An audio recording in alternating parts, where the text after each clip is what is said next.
Okay. Okay. Here we are. Okay, so, yeah. As you can tell by the title, this little adventure we're going to be doing is the ending of season 1. This is part 2 because we had part 1, which introduced Vivian and Hugo, the main members of Mockingjay, and the main coolest badass ending. That was when Lycon pierced his heart, but since he's a vampire, I don't really think he could. I don't know if he's a vampire. He looks like a vampire, but still. But here we are. We got part 2, and then. Oh yeah, I got Vivian. I also finally. This is the path I follow. Want to see? I own a new case. Start needs. Good day. Where is she? It's our turn. We fighting? Take me. Come on. Oh god, where is she? So what did you call? Ah, Which alias should I use this time? got Jane. I got the rat. I got finally. Number. You want to test my armor? It's out. Only the. So all I have rifle. now. We fighting? Take me. Caesar and Rena. 2. They're the only two I don't have. Awaiting orders. Ironically enough, when I was trying to get Vivian, Good day, Lord Phaeton. when I was trying to get her, the first S rank character I like the guarantee pull that I got was fucking Grace. So I got another Grace. So I had to spend more money to get her, then I had to spend more money to get Jane. I got in trouble with my bank. Oh, it was horrible. Saying, hey, you're spending a lot too much money. I was like, I'm sorry. I'm just unlucky. Ah. But here we are. I finally got him. I have no idea how to play her, but she's still pretty cool. And we also have we have the episode, well, we have part 2 of the epilogue, which is finally here. And you're just sitting there. 1 minute. Because we have Assassin's Creed Revelations, Devil May Cry, Oblivion. Oblivion will take forever to do. And now we have this. So we're going to get Zenless out of the way first. I'm not saying that just to be mean. But. Oh. Wait, she doesn't have a character. She doesn't have. Oh, is it a special episode? Undercover? No. Oh. Vivian doesn't have a story. Vivian doesn't have an agent story. So it's just the epilogue part 2. Oh, okay. That's a bit of a bummer, but I mean, I'm seeing parts, like a little bit, and I'm wondering if this is going to introduce the whole new area that's in that's in the next section, which I'm excited for. Oh my god, I'm so excited. But yeah. Well, yeah. Alright, so let's do this. I keep clicking circle to interact. Oh, Vivian sent a message. Seems they've made more progress with the sacrifice issue. Oh, right, yes. Where were we again? I wonder how Vivian's been doing. After Hugo passed, she's been busy managing Mockingbird. We haven't talked to her in quite a while. Wise, do you want to arrange a time to go see Vivian? Yes, let's go see her. Alright then, I'll arrange a time with Vivian. You just rest and wait the news. Dude, your sister is literally setting you up on a date. With how Vivian acts, how she's like insanely obsessed with Phaeton. Belle's like, hey, do you want to go on a date with my brother? She'll faint. Rest on the sofa. We planned to watch some videotapes and rest on the sofa. But you ended up falling asleep instead. Until you heard something nearby.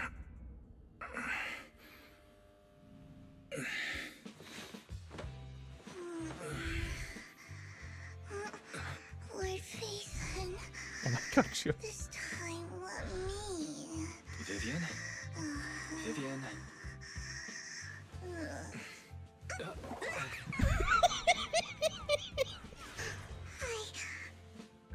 I didn't disturb your sleep, did I? I have to fiddle with the audio settings just a bit because I don't know what setting I put thing on for. When I got here, the other Lord Phaethon said you were resting on the couch and just let me in. I meant to keep you company while you slept, but then I dozed off myself. Ugh. I was going to sit here looking super cute, hands cupping my face. You know, like the #1 sleepy face I want to wake up to pose.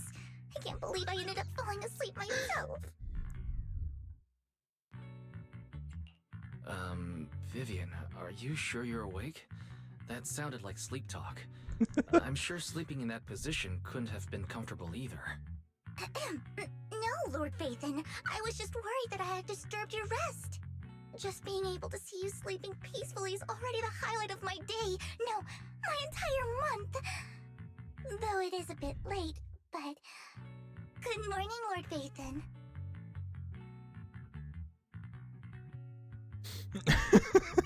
She's the best, isn't she? You're here super early today, Vivian. Is there something urgent? Mockingbird's death has stirred up quite the storm. I took some time to gather intel. It seems someone deliberately leaked the story that Hugo is an illegitimate child of the Ravenlock family, but I haven't found the source yet. Could it be Hugo's uncle, Hartman? Maybe he's trying to turn people against Hugo and Mockingbird by playing the illegitimate child card. I suspected that too. He could be using Hugo's background to make people believe Mockingbird is just another Top's pawn. To the upper class, Mockingbird may be insignificant, but it has a loyal following among regular folks. But after some digging, I was surprised to find that the public isn't turning on Hugo. They're actually starting to see him in a better light. Some people feel bad for him, some relate to his struggles, and Hartman's the one getting all the heat. Public outcry against Hartman is growing, with many believing he murdered Hugo for his own selfish gain. Tops is hosting an industry summit this week, a responsibility usually handled by the Ravenlocks. But my sources tell me another family has taken over this year at the last minute. If I'm not mistaken, Tops is intentionally keeping its distance from the Ravenlock family due to the current public sentiment.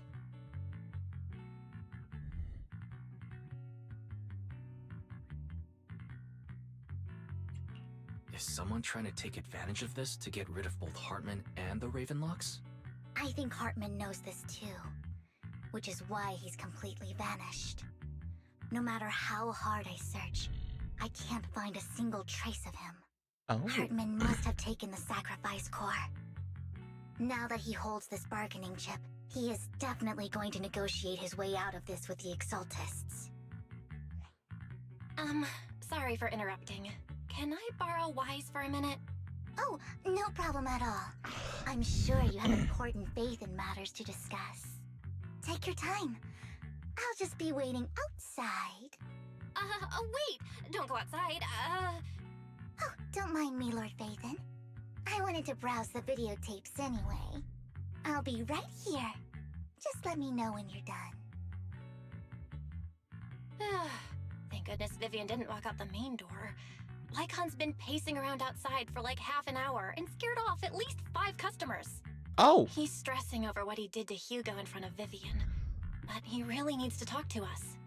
Maybe you should go speak with him first? Sure, I'll go talk to him. At the end of the day, we're all after the same enemy. As proxies, we should become the bridge between them. Damn. What's the bet that Hartman got kidnapped by Hugo and then Hugo makes his grand re-entrance? Good morning, Master Proxy. Lycon! Good morning. Belle just let me know you wanted to talk to us and Vivian about something? Yes, it's an urgent request from the mayor, one that directly affects New Eridu's safety. However, before we get into the details, as a former member of Mockingbird, I'm concerned about Miss Vivian. Hugo made many mistakes and betrayed the principles of Mockingbird, but I'm certain he didn't intend to put Miss Vivian or you in danger. I don't know Miss Vivian very well, and I was the one who took her companion's life. I might not be the right person to comfort her, but I hope she doesn't regret the choices she made or lose faith in the path she chose. Vivian doesn't seem down at all. In fact, she's been actively gathering intel. I think she's handling this with even greater calm than I am. If you're feeling bad about what happened with Hugo, it might be a good idea to talk to Vivian directly. From what I've seen, she's not as fragile as you might think. That's reassuring to hear. I trust your judgment. You've always had a sharp eye for people. Would you mind coming in with me? I'd like to apologize to Miss Vivian in person. Sure, but just to be clear, I'm staying neutral and not picking sides. You both have your own stance on this. As a proxy, I'll do my best to help facilitate honest communication. I respect that. Thank you.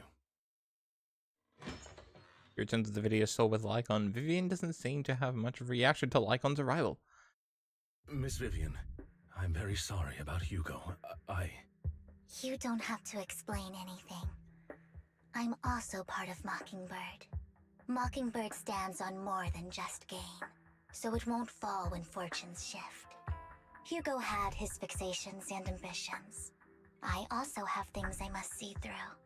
I'm determined to get to the bottom of the Exaltists and the sacrifices. Miss Vivian, as a former member of Mockingbird, you have my deepest respect. You have my word, whatever comes next. I would never harm you or Master Proxy. As for Hugo, please accept my condolences. Condolences? That's not necessary. Mockingbird has plenty of tricks up its sleeves. This isn't the kind of act that ends so easily. Wouldn't you agree? You're right. I'm glad you guys are on the same page, but why do I feel like I'm being left in the dark? Master Proxy, I believe we all share the same goal. Uncover the truth of the Exaltists and the sacrifices. The Mayor has tasked me with inviting you to take on this mission, and hopes we can work together moving forward. If the Mayor wants to work with us, I trust he will demonstrate his sincerity in kind. Mockingbird will not serve as a pawn for the powerful.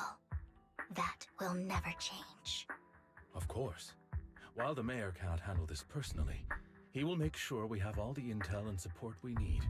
Miss Vivian, I know you have your own intelligence network, but for some high-profile shady dealings, perhaps the Mayor can provide you a different perspective. Please, take your time to discuss. If you're open to collaborating, I'll set up a call with the Mayor so he can speak with you both directly. Belle, Vivian, and I need to think this through carefully with everything at stake. It's not a decision we can make lightly. Of course, I completely understand. When you've made up your minds, you can find me at the Ballet Twins. Couldn't say that I'll be waiting outside, could he? But no, I'll be on the other side of the city. Why is it? Should we talk about the Mayor? Oh, should we talk to the Mayor? Sacrifices are still a threat. True. At the moment, our only intel in the sacrifices is that Bringer left behind. We don't know much else. Though we can get someone to help investigate, it'll take a significant amount of time, and time is something we can't afford to waste. So working with the Mayor is a good option. What do you think, Vivian? As a member of Mockingbird, would it be against your values to work with the Mayor? Mockingbird isn't just about going against authority. Mockingbird hopes that all people can be given equal opportunities and treatment. I don't exactly trust the Mayor, but I believe he's something we can work with. He's someone we can work with, at the moment at least. Oh, we can go talk to the Mayor first? Wait, really? Oh. It literally just says go talk to Lycon. Why give me an option if it doesn't mean anything? I hope it's not quiet. I don't think it is. I thought he was reading a book, but that's just his sleeve. It seems you and Miss Vivian have made a decision. Let's talk to the mayor. Of course. Please be assured. When it comes to sacrifices, the mayor's interests aligns with yours.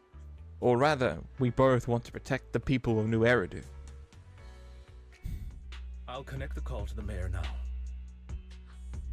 My dear friends, I'm glad you're willing to keep working with me. I'm truly sorry about what happened to Mr. Hugo Vlad. I didn't anticipate things would turn out this way. As mayor, I can't fully condone Mockingbird's actions, but personally, I had a lot of respect for Mr. Hugo Vlad. I looked further into Bringer's map. The sacrifices were created by an exaltist named Landon, who was active in Janus Quarter. Mr. Landon passed away in an accident a few years ago. Did he? Before he died, he was researching sacrifices and was said to have created a batch of serum that could turn living people into sacrifices. The problem was, the serum wasn't stable, and after his death, the recipe was lost. No one knows what happened to the exaltist in Janus Quarter back then. But it's clear that after the leader died, there haven't been major exaltist activities in the area. Bringer's map marks the locations where the exaltists' most successful attempts at creating sacrifices were. The leader of the exaltists in Janus Quarter died a few years back. They haven't been active since. Could it be that Hartman was just acting on his own? Unfortunately, that's not the case. My sources confirmed that Hartman had been secretly in contact with someone, and they only meet inside the Hollow.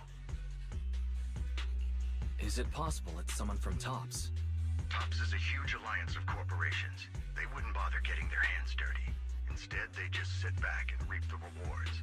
Everything Hartman is doing is to secure his place in TOPS and strengthen his power within the Ravenlock family. If my guess is correct, Hartman has gotten in touch with the remaining members of the Exaltists that used to follow Landon, helping them create new sacrifices. But what's in it for TOPS? There's no way the Exaltists would just hand over their secrets about sacrifices to Hartman, right? A sacrifice outbreak would throw the city into chaos. And that's when TOPS steps in, taking control of the situation on their terms. The public will see the mayor as incompetent, while TOPS comes off as the real protectors of the city. And when that happens, public trust will shift towards TOPS. And Mr. Mayor, you might find yourself in an unfavorable situation. Still sharp as ever, Miss Vivian. So, what exactly do we stand to gain from partnering with you? Please don't tell me you're doing this out of some noble concern for your citizens. I'm not some hero of justice, and I don't believe in lofty ideals or empty promises. We have a common enemy. While our ideologies may differ, we can work together on this. And as proof of good faith, I may not know exactly where Hartman is, but I can fan the flames over Mockingbird's death and escalate conflicts within the Ravenlock family. So it was you behind the rumors. Ooh. No wonder I couldn't trace the source of the public outcry. I'm not the one who started the rumors. I just helped them spread faster after they leaked. And I pulled a few strings to make sure the story painted Mr. Hugo Vlad as a heroic figure who was unfairly persecuted. As I said before, I had a lot of respect for him, and I'd be happy to clear his name. Now let me lay out my terms for collaboration. After looking into it, I found that the dormant sacrifice you discovered wasn't the only one. There are more places where sacrifices might be lying dormant. Too many eyes are on me right now, so I can't send my own men to deal with it. I'd like to ask you to retrieve the sacrifices from those locations.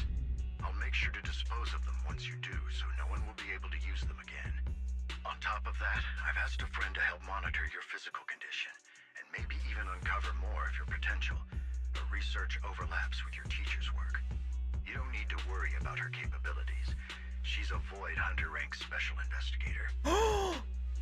It's the nerd chick! Really? A Void Hunter rank special investigator is going to be assisting us? And she's involved in our teacher's research? That's right. She's heading to Janna's quarter for some business. I wanted to set up a formal meeting, but she declined.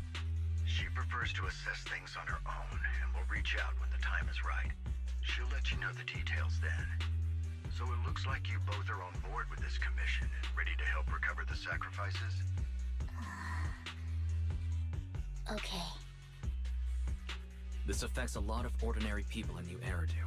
We'll do our best. I know you won't let me down. Given our positions, we might not be friends, but we're definitely not enemies. I'll leave the rest to you then. I've got to go. Goodbye. Yo, it's the new chick. Let's go. I am glad. I am glad the two of you have decided to continue working with us. With your help, we are sure to successfully recover the sacrifices. So it's going to be more of those ones that Colada, her group, the construction people with Grace, your bro, Ben, I can't remember what their faction's called. What they had to deal with inside that pyramid, that monolith looking thing. And that's what the original signal was coming from. That was, yeah, Colada's dad found out. I have other business to deal with, so please, excuse me. If you require anything, please feel free to contact me anytime. Like on leaves. Lord Phaethon, shall we head out now? Let's head over to the hollow. Alright, let's go. This is the path I follow. Strike! Yeah, I know, but she's the only one that I have. She's, like, I mean, come on. She's like the most broken character in the game. Unless we get that new Void Hunter chick that's coming. The new Special Investigator Void Hunter chick.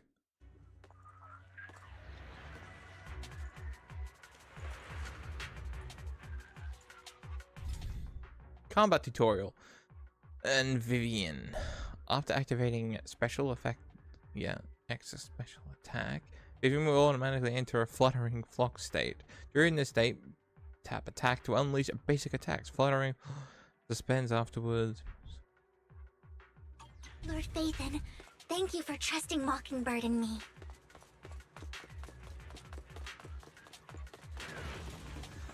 Look at the little butler! Look at him! Look how smart he looks!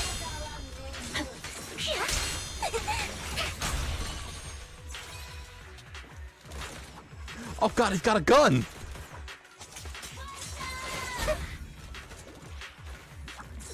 Fool.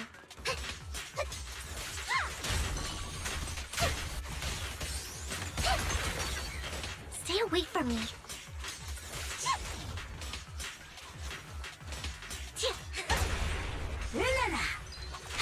Whoa!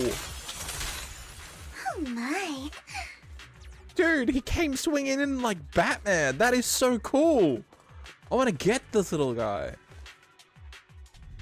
Has someone already taken the dormant sacrifice from here? Or did the Exaltus decide to relocate it? No. Yo, hello. These dormant sacrifices aren't handled carefully. They could awaken and turn against anyone nearby. What's up? She Nothing wouldn't much. risk moving them unless it was absolutely necessary. Did she realize the mayor was looking into this? It's going well so far. This is Vivian was talking to herself in voice of someone debating. Oh. Did Hartman just make up this intel to get a shot working with us at Tops? Young Tops employee. How's your day? My day is hot, unfortunately. Zenless and Zero. Order. I've been walking around forever and haven't found a thing. The Ravenlocks have always been a shady bunch. No surprise they've gone downhill over the years. I heard they were pretty loaded back in the day. What kind of business did they run? Air. No clue. On the surface, their businesses seemed legit, but who knows what was happening behind the curtain. Probably something with the sacrifices. I mean, how else would he know about the dormant ones left around here for years? And he was so sure that even if those original sacrifices didn't work out, he had a backup plan. Backup plan? What could that be? Well, that's beyond me. I just happened to overhear something while I was next to Mr. Edmund one day.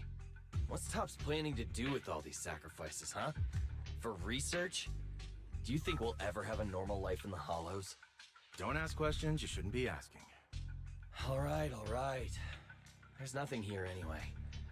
Let's leave the Hollow and report back on what we found. And we'll make it just in time to clock out for the fieldwork shift. Let's get out of here first. After the two Topps employees left, Vivian appears visibly unsettled. Oh, jeez. Hartman, that fool.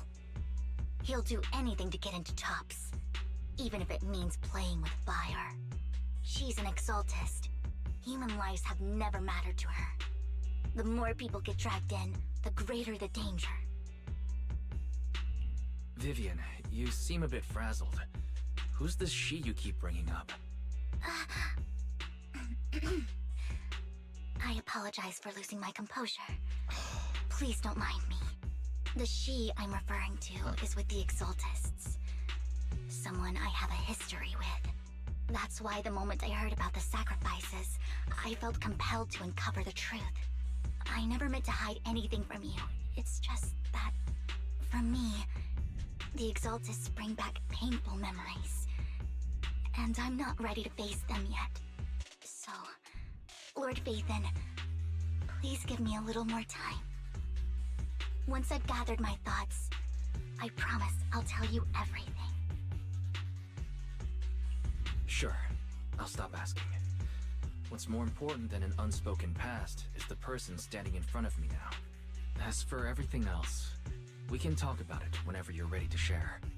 Lord Vathan, if we weren't in such a hurry, I'd spend 3 whole hours singing your praises. Please I'll make note don't. of this and make sure to get it done before bedtime. First things first, let's track down those dormant sacrifices. The Exaltists have probably realized someone's after them by now. I wish we knew what Hartman's backup plan is. I just can't shake the feeling that I better not get my trust dirty. Something bad is about to happen.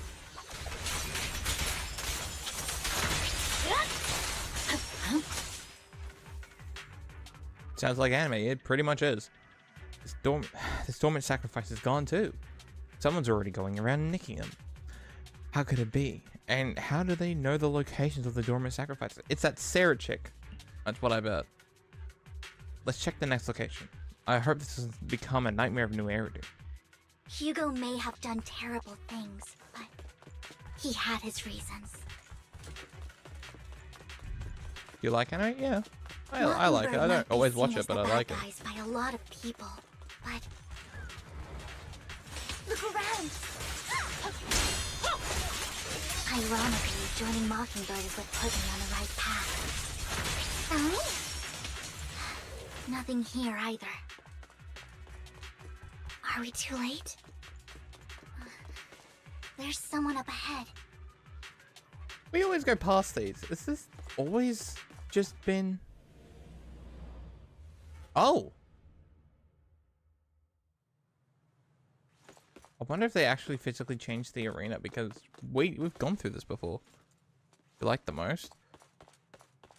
Off the top of my head, that's a that's a hard thing to say because I have no idea. Oh god, it's her. Camille, what are you doing here, sis? This! Are you destroying the dormant sacrifice? Vivian, don't call me sis. I'm not your sister. Are you trying to stop the Exaltists? I never left the Exaltists. You know what Landon did back then. Lord Landon did it for the Creator. His methods may have been extreme, but they were necessary. Back then, you walked away. You should do the same now. We didn't meet today. Take your friends and leave. What's wrong? Are you being forced into this? I can help you. Help me? Like how you helped her? Vivian, you're crying. You see me, don't you? No, Did you see her You haven't dying? changed a bit, Vivian. No need to hide your tears. I know exactly what's ahead for me. You've Oh, made your God. choice, and I've made mine. One last piece of advice. Stay out of this. She loathes you. I won't tell her we met today. Don't show yourself around us again. Camille! Vivian, one last glance, throws a smoke bomb to the ground. The noise attracts the... even though you've had many questions dealing with an immediate threat. Holy shit. Yeah, so that Camille chick's gotta die, because whenever Vivian cries is when she sees the future. Oh shit. Nathan, watch out! Tell you what that was about later! Well, the one thing I have been doing recently Let's take care of the ethereals first. is watching a wasp. Oh, Shadowless blade. Go away! of My Hero recently. That's what I've been recently watching. After fighting up the ethereals, you search for a long time, but don't find any dormant sacrifices. After deliberating with Vivian, you decide to leave the hollow for now and cut to black. Gone forever. Did you run into any trouble? Yeah, We you could say searched that. the coordinates the mayor provided. Most of them were already empty. No dormant sacrifices. Camille, the Exaltists have been actively destroying the dormant sacrifices. Yo, Why would the Exaltists go after the sacrifices? it's civil war. It's civil war. It literally is civil war. It's when Baron Zemos is like, hey, did you know there's more winter soldiers up in like the Arctic or something? Well, guess what? I'm gonna destroy the Avengers, and I'm gonna shoot all those ones because we don't need any more of them. I saw it too, but I can't figure out why the Exaltists would do this. Or they're imperfect, or they're One of imperfect them or something. Is someone I once knew. I thought she would leave the Exaltists after Landon's death. But she stayed. Wait, what did I miss? Why do you know so much about the Exaltists, Vivian? She was a member. When I was a child, I stayed with the Exaltists for a while. Back Damn. then, Landon was one of the most respected figures among the Exaltists in this region. A lot happened. And after Landon died, I left. I can't turn a blind eye to the sacrifices. I know all too well how many lives have been lost bringing them into existence. Ever since I learned a sacrifice had appeared in Janus Quarter, I haven't been able to stop worrying. I won't let history repeat itself. That's why I asked Hugo to investigate, starting with the Sacrifice Corps. Vivian. Please stop. I'm not looking for comfort. I'm just recounting the story for you to understand the situation. We've got bigger things to focus on. But when I do need comforting, I'll come straight to you. I hope you'll make time for me, Lord Vathan. Just so you know, I'm not the easiest to console. Absolutely. If you're feeling down, we'll be here for you. Okay. Back to the matter at hand. That conversation between those two TOPS employees back in the Hollow is still bothering me. They said Hartman had a backup plan, and that got me thinking about some news that was quietly swept under the rug. Lately, there have been mining accidents in Ravenlock-controlled areas. Many workers have died. The families were paid off with huge settlements, way more than usual. No protests, no controversy, and the issue was buried. But considering the Ravenlock's financial position, why would they be so generous with payouts? It does sound sketchy. Sounds sketchy. Do you think those accidents were faked? Precisely. I don't think those workers died in mining accidents. I'm planning to reach out to some old friends, see if they've heard anything about this. Do you have time, Lord Vathan? My contacts are just near 6th Street. Of course. Care to join me? Sure. Let's go together. Who isn't on 6th Street?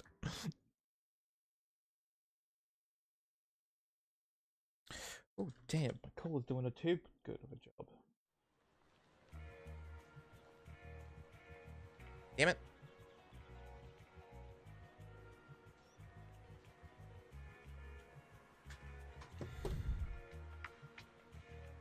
You arrived at Luminous Square with Vivian to meet her old friends. Are we gonna meet other members of Mockingbird? Lord Phaethon, let's head out as soon as you are ready. I'm ready now. An old friend of mine said she has some new intel.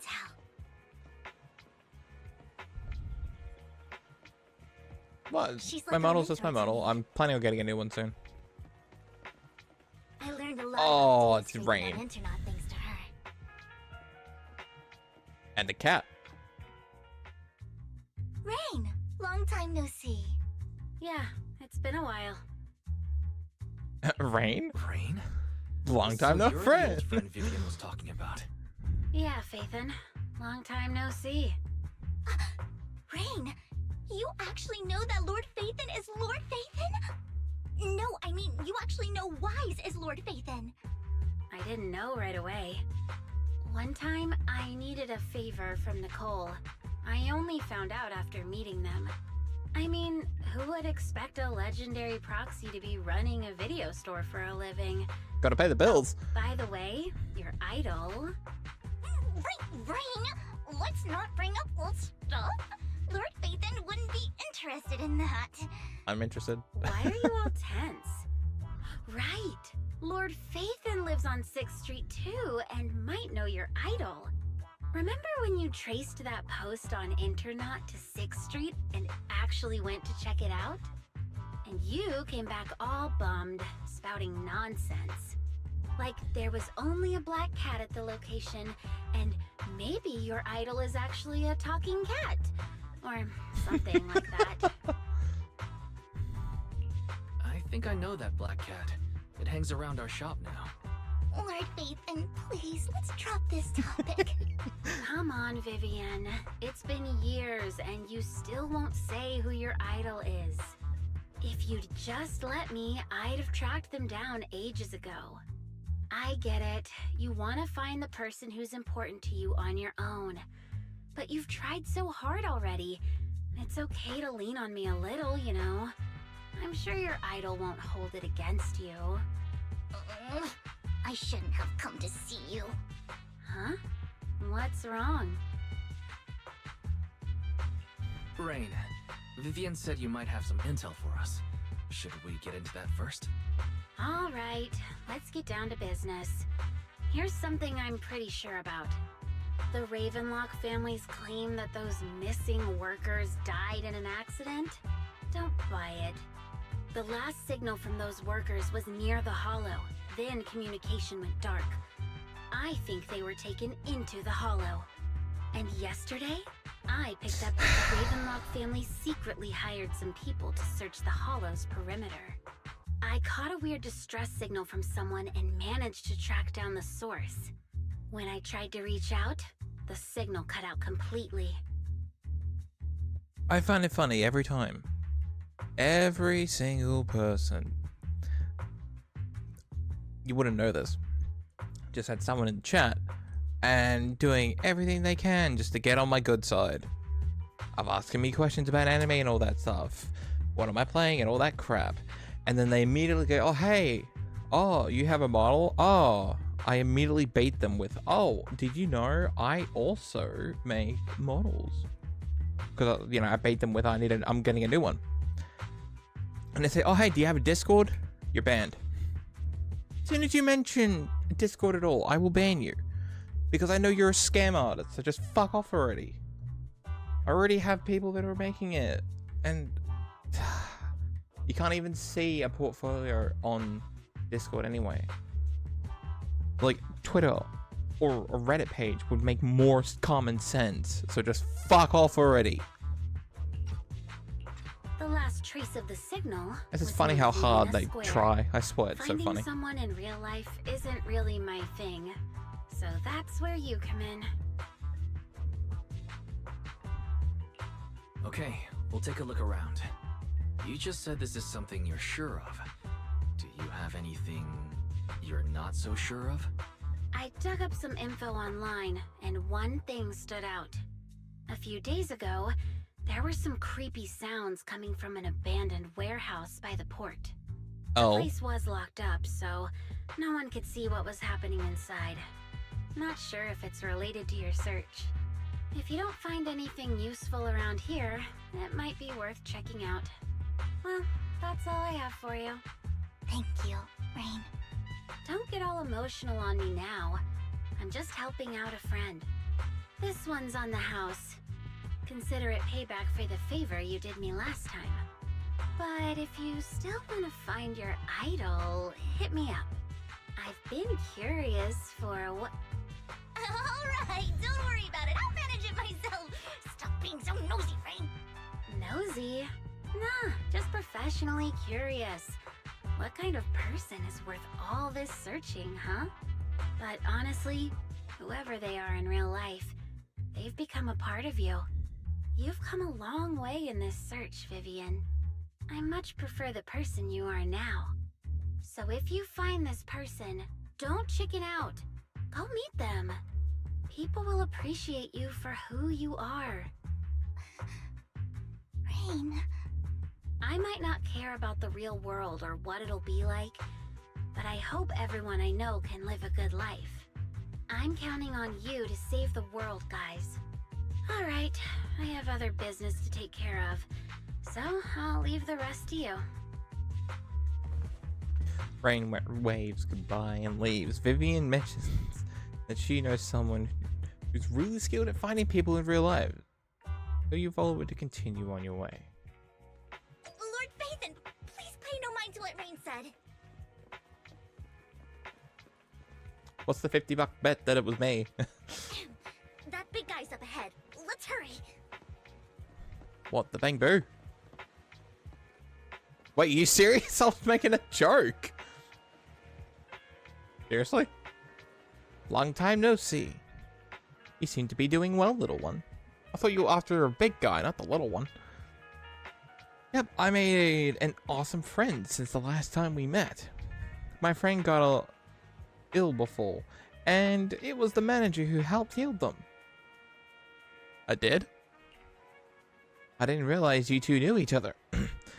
Then next time I'll head to the manager's place. I'll get to see you two.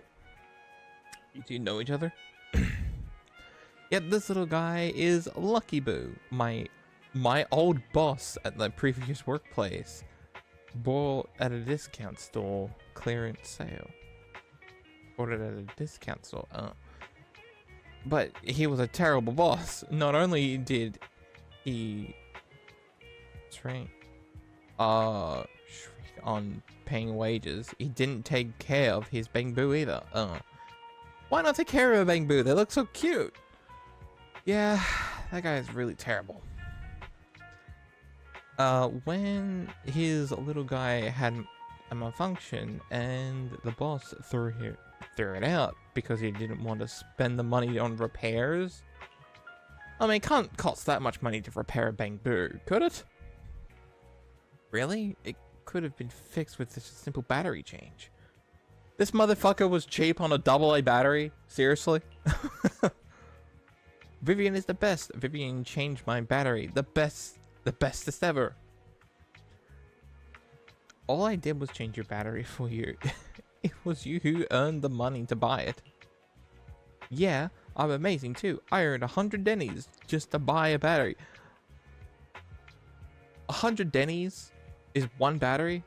Okay, so it's either like one of those really fat chunky batteries, like the D-cell ones or something, or either the values of 100 Dennies is like $1 for us.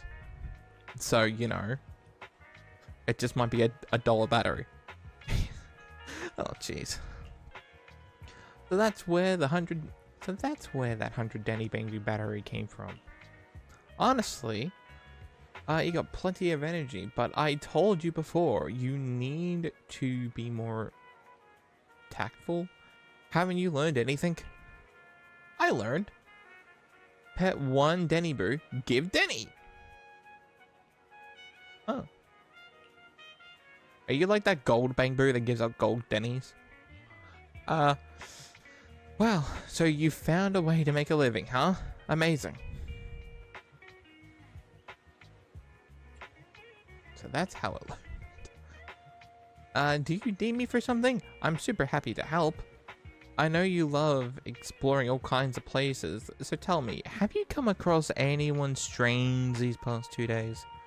Strange? You mean someone who looks hurt, scared, and kinda trying to hide where there aren't many people around? Let me think. I got it! I saw someone like that in the desert today. Someone super similar in the desert. Are we gonna run? Are we gonna run to the Santa Caledon? I don't think one bamboo can make it that far. Desert probably refers to a sandpit up ahead. Oh. Lord Phaethon, let's go take a look. Did I help? Yes, you were super helpful. Yay! I'm so happy. I want to keep helping. You should go and do whatever important stuff you need to do. Let's play it together soon. Yeah, I'm gonna presume. Oh. One Denny Boo is just too cute, right? Yeah, I'm gonna presume. Oh, okay. I didn't know you helped it too. I knew What Lord the Phaethon fuck was is the that? best in the whole world. Oh, to do. Okay. In his, I thought his boots were gloves, so he was like sitting like how a gorilla would sit. I didn't know what the fuck was happening just then. It seems that one person Rain and one Denny Boo were talking about. Lord Phaethon, please stand back. I cannot be certain if he'll end up doing something extreme, considering his current mental state. I'm afraid he might hurt you. I'll try talking to him and see what's going on. Vivian walks forward and taps the coward man on his shoulder. Don't take me back, please. I was wrong. I know I messed up. I don't want your money anymore. Please, no. Calm down. Who are you? I won't say anything. Just let me go. I don't know anything. I swear, I know nothing. We are not PubSec, the HIA, or the Ravenlock family. We won't force you into anything. There's no need to be afraid. What do you want from me then? We simply want to know where the Ravenlock family took you and what they made you do. I can't say. I can't tell you. I have a family. They'll hurt them. You never saw me. Please, just stop asking. Don't you wish to see your family? I don't deserve to see them. It's my fault. I was greedy. I did this to myself. But your family must miss you dearly. I'm sure they won't blame you. No, it's my fault. It's all on me. I don't want to drag them into this. If the whole ship is sinking, no one on board can escape. I'm just a nobody. And right now, there's nothing I can do to change anything. If you care about your family and friends, now is your chance to stop the disaster before it's too late. Even a butterfly flapping its wings can send a tsunami surging across the ocean. No one knows how this the butterfly will turn effect. out. The butterfly But if you do effect. nothing now, the only thing waiting for you at the end will be regret. We're not here to turn you in, and we won't force you to confront them. You'll be safe with us. I'll help you return to your family. But you must tell us precisely what happened.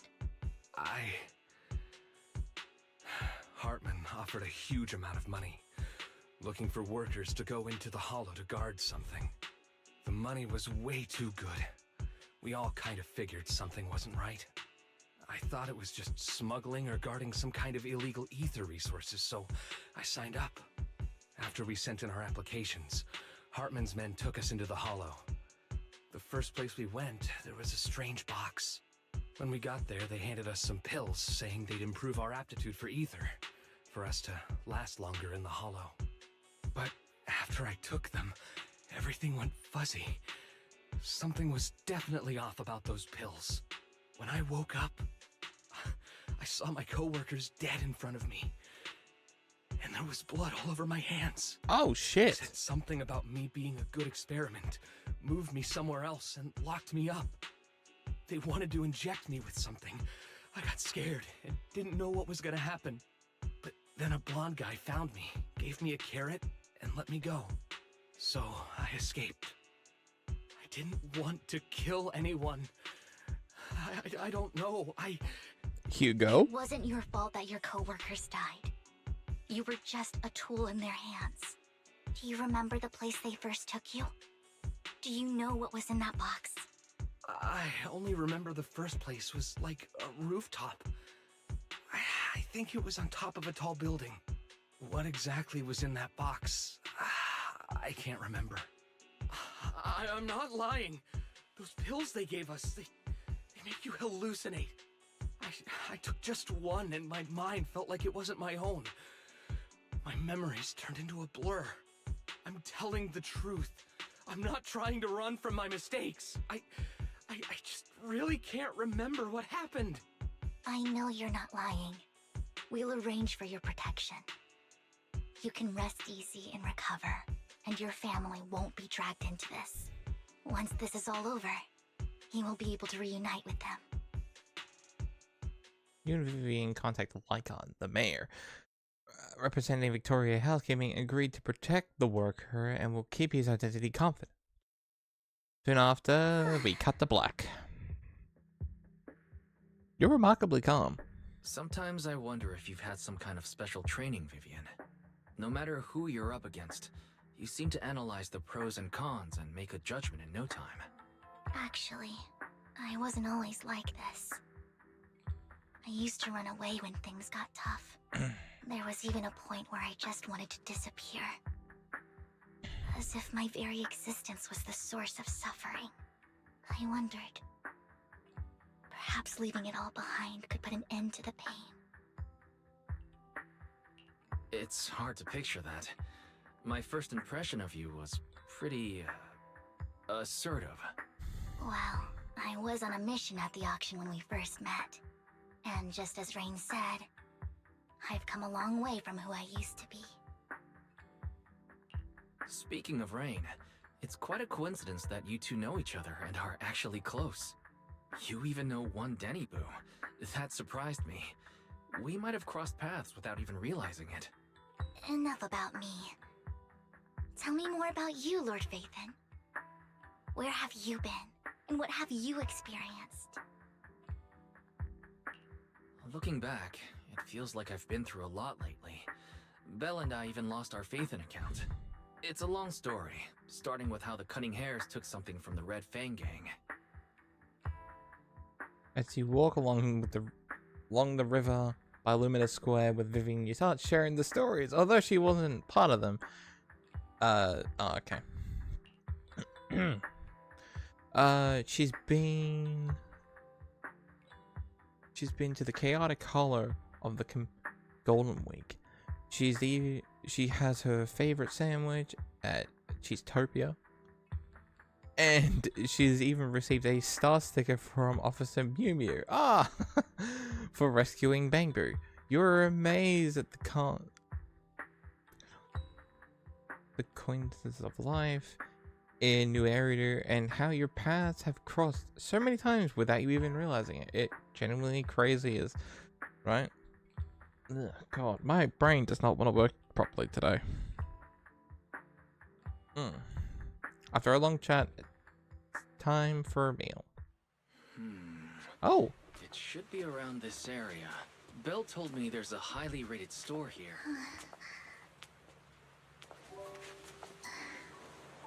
Dude, those are some high-ass heels. Lord Phaethon! What's wrong? I've seen that black cat on 6th Street. That harmonica in the outer ring you mentioned. I've heard it before, too. I've even been to the monument outside Hollow Zero. But none of that was a coincidence. She's following us. It was me.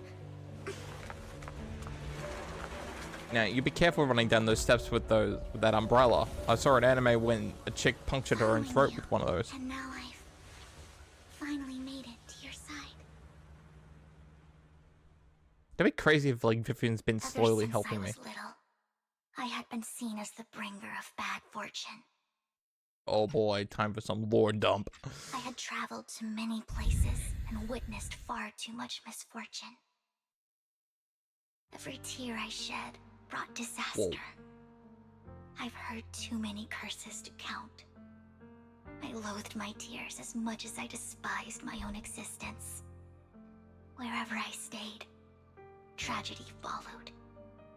I had roamed too many places, and each time, it ended the same way.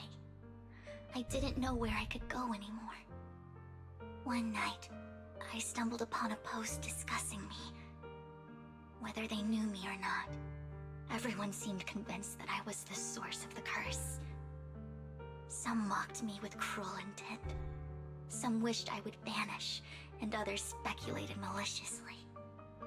It really seemed that my very existence was a disaster. In that moment, as darkness enveloped the city, I saw lights flickering to life all around New Eridu. So many lights, and not knowing where to go, I thought, if only I could disappear into those lights. I made up my mind, and right then, my phone rang. I decided to take one last look. I wanted to know who left me She's my gonna final jump off a message from building? this world. Oh shit, that's why you don't stay on Twitter for long. It was you, Lord Phaethon. It was me. Me? Even me? I'm confused, huh? Huh? Me? Yes. And I checked with the other Lord Phaethon. You were the one using the account at that time. But I know you probably don't remember it.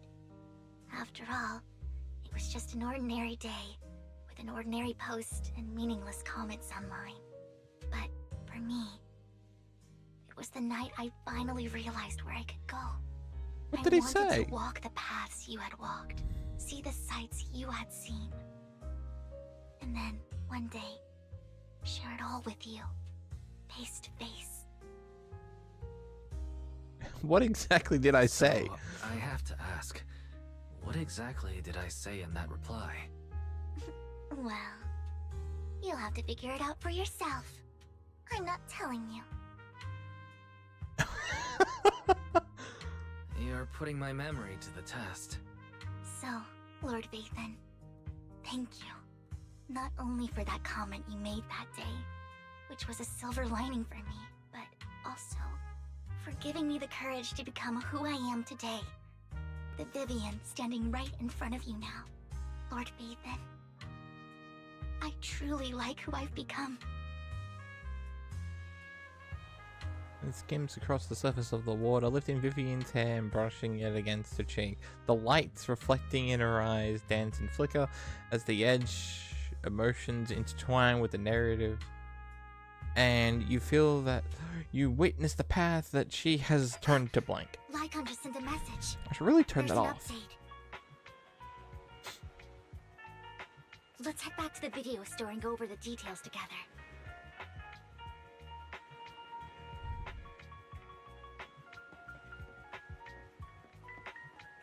Damn. So he made a comment on Twitter and it saved her life? Damn. You know, that's the thing. It's probably like just one of these. It's probably a post somewhere. Oh my god, that's back when. Probably the ending of season 1. It'd be funny if you could actually find it. But I doubt it. Because a lot of it was about the bringer and all that. Red Fang Gang. Oh yeah, there's that.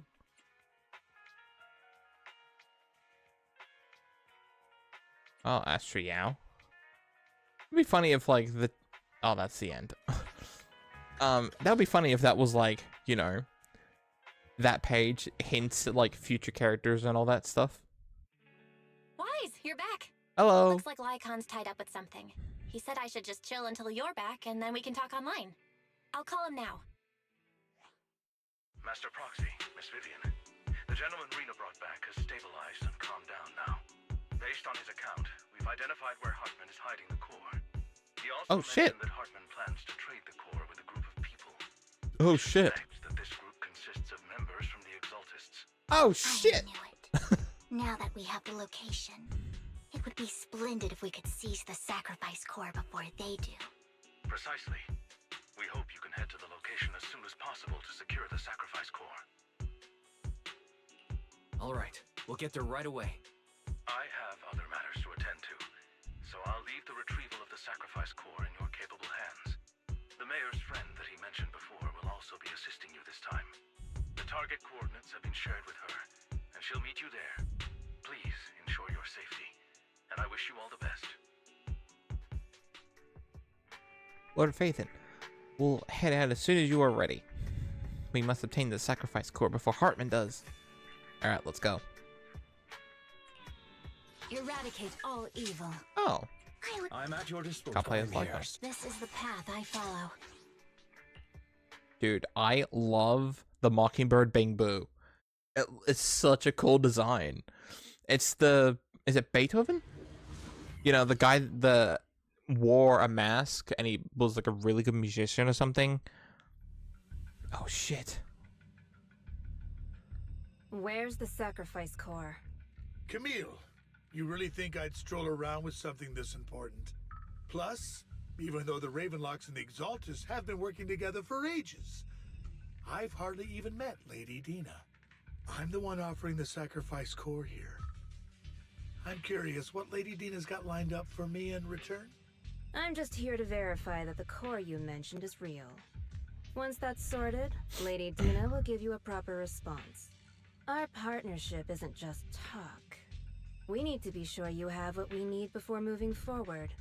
Sure thing. I'll take you to where I keep the core. Once you verify it's legit, have Lady Dina come over. We'll lay everything on the table face to face. All right, lead the way. It seems Hartman is trying to bargain for more.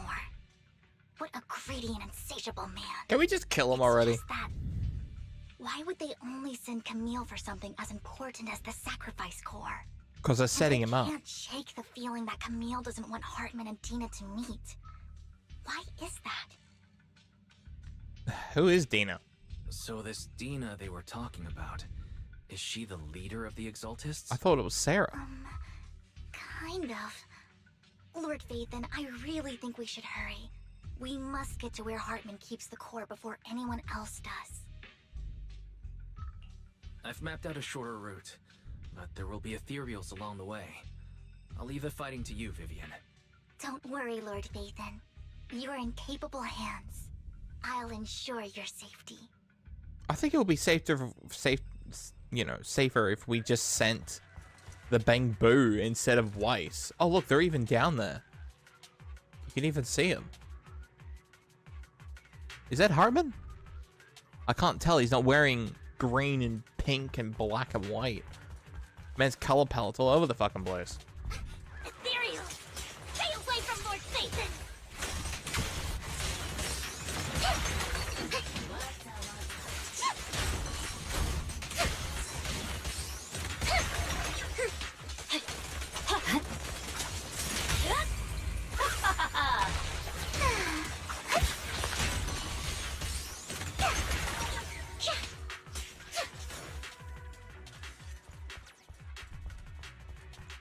Looks like Hartman's trying to negotiate for more leverage. Is this what all this whole part is gonna be? Let's get out of Rich here people are before they greedy spot. assholes.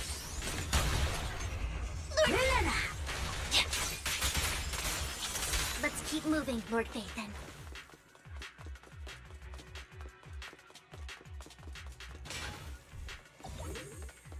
I didn't have to break that, but... Leave the enemies to me, Lord Phaethon. Look around. Right. Yeah.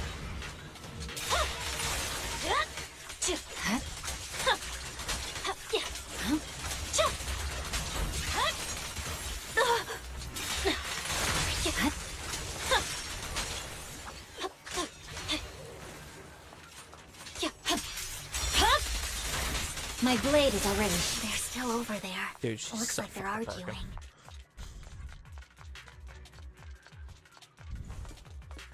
I'm wondering This is if our chance. Let's hurry. the Void Hunter and special investigation chick. No matter who has the sacrifice core, Hartman or the Exaltists, it would be really dangerous. I wonder when she's gonna be just as broken as Miyabi Our is. best move is to Oh, whoops. Ah, hand over what's in the box. give me the box. I'll get my trust when we do this the hard way. You sure talk big, little girl. Let's hurry and secure the sacrifice. And you're already fucking dead. Lord Vathan, the box No. is empty. So Hartman never kept the core here to begin with? It was a trap to keep us. How did you even find your way here? Where's the core in the box? Hugo took it. Do with it? Hugo took it. He nicked it. You call this keeping the sacrifice core safe? Just as everyone's standing, confronting each other, a voice comes from behind. Oh, it's not Hugo. It's a random redheaded chick. Vivian, it's been ages. You're Dina. Dina! Oh my, you actually remember me. So sweet. Look at you, thriving. I thought you'd totally forgotten about our past.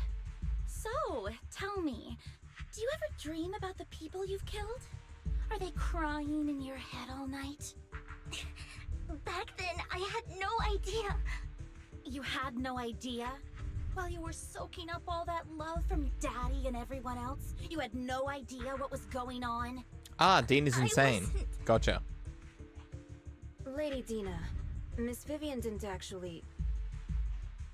Camille, when did I say you could meet up with Hartman today? I just wanted to make sure the sacrifice core is legit. I was worried Hartman might try to pull a fast one on us. Really? So loyal. I thought you'd be more like the old days. Just a few words from Vivian and you'd be plotting my demise. Just like what you did with Father. I won't, Lady Dina. Don't even think about betraying me, Camille. You owe me for what went down back then. However, I do understand your worries. This core, it's fake. No way! I got this straight from Hugo. It can't be fake. Hugo switched it. Just claim it's fake without any proof. Ugh, seriously? Dina approaches Hartman's and coldly inserts the core to an open wound in one of his subordinates. The guy collapses to the ground and screaming. Dina wipes. Casts a look of disdain. Ugh. The sacrifice core can max out the ether particles within human bodies in no time at all. But look at your little subordinate. How uncouth. He's making noises like some animal. Can you shut him up? So annoying. The masterpiece Father made for the Creator isn't this worthless piece of junk you're holding. So, the real core. Hugo had it. Vivian, where do you think the sacrifice core is really at? I don't know. If I knew where the real core was, I'd destroy it without a second thought. Dina, you understand what the sacrifices are. And you know those who were blessed should not have to endure such horrors. Oh, they shouldn't have suffered those horrors. I also just realized they're switched. Vivian's all purple with red eyes. Well, her hair color is also purple. Dina's eye color is purple, but her hair's red. So they're kind of switched, minus the outfit. That's actually kind of cool. I like that quite a bit. Weren't you the one who decided if they'd be blessed or not? If it weren't for your tears, how would they have encountered such misfortune? How self-righteous, Vivian. Their fates were in your hands. It was you who brought disaster on them. Landon just needed an excuse. He needed someone to blame. Whether I shed tears or not, he'd treat living beings as mere subjects for his sacrifice experiments. Dina, you know all of this. Landon even went so far as to sacrifice you! Shut up, shut up, shut up! Father did it for his great cause! Your father's a Vivian, twat. Why do you always mess everything up for me? Everything! Because you're a spoiled bitch. Before and now again! You just had to ruin my plan! I was so close to fulfilling Father's last wish! If you don't give me the sacrifice core, be prepared to become food for the ethereals. I told you I don't have the sacrifice core. Otherwise, I would have destroyed it already. Lord Phaethon, find the right moment to retreat. She can be quite unpredictable when her temper flares. Oh, really? You don't have it? Then I suppose there isn't a reason to keep you alive. As Dina finishes her words, several explosions erupt, following by tremors in the ground, signaling a rapid approach of numerous ethereals. In a panic, Hartman rushes over to his car he summoned, taking Kimberly and Dina with him. Oh. Oh, shit. More ethereals are coming. Stay away from me. It's over. Stay away from me. How dull. There are too many. There's no chance to get out of this. Don't touch me. Oh, shit! Don't you know? Get my dress dirty and you'll pay.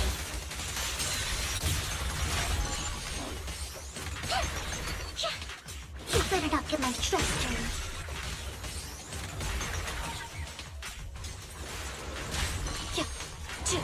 Purging slash!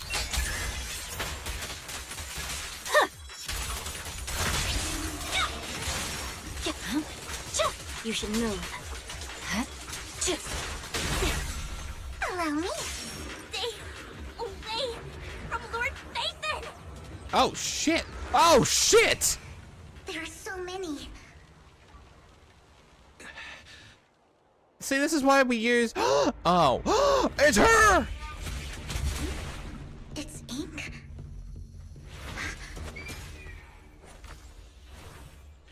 Shun Palace, good fortune, closed gate, safety. What? An evil miasma gathers here. Another place of conflict. If you wish to avoid disaster, then head southeast. Oh shit, she's so cool! Now! Thank you.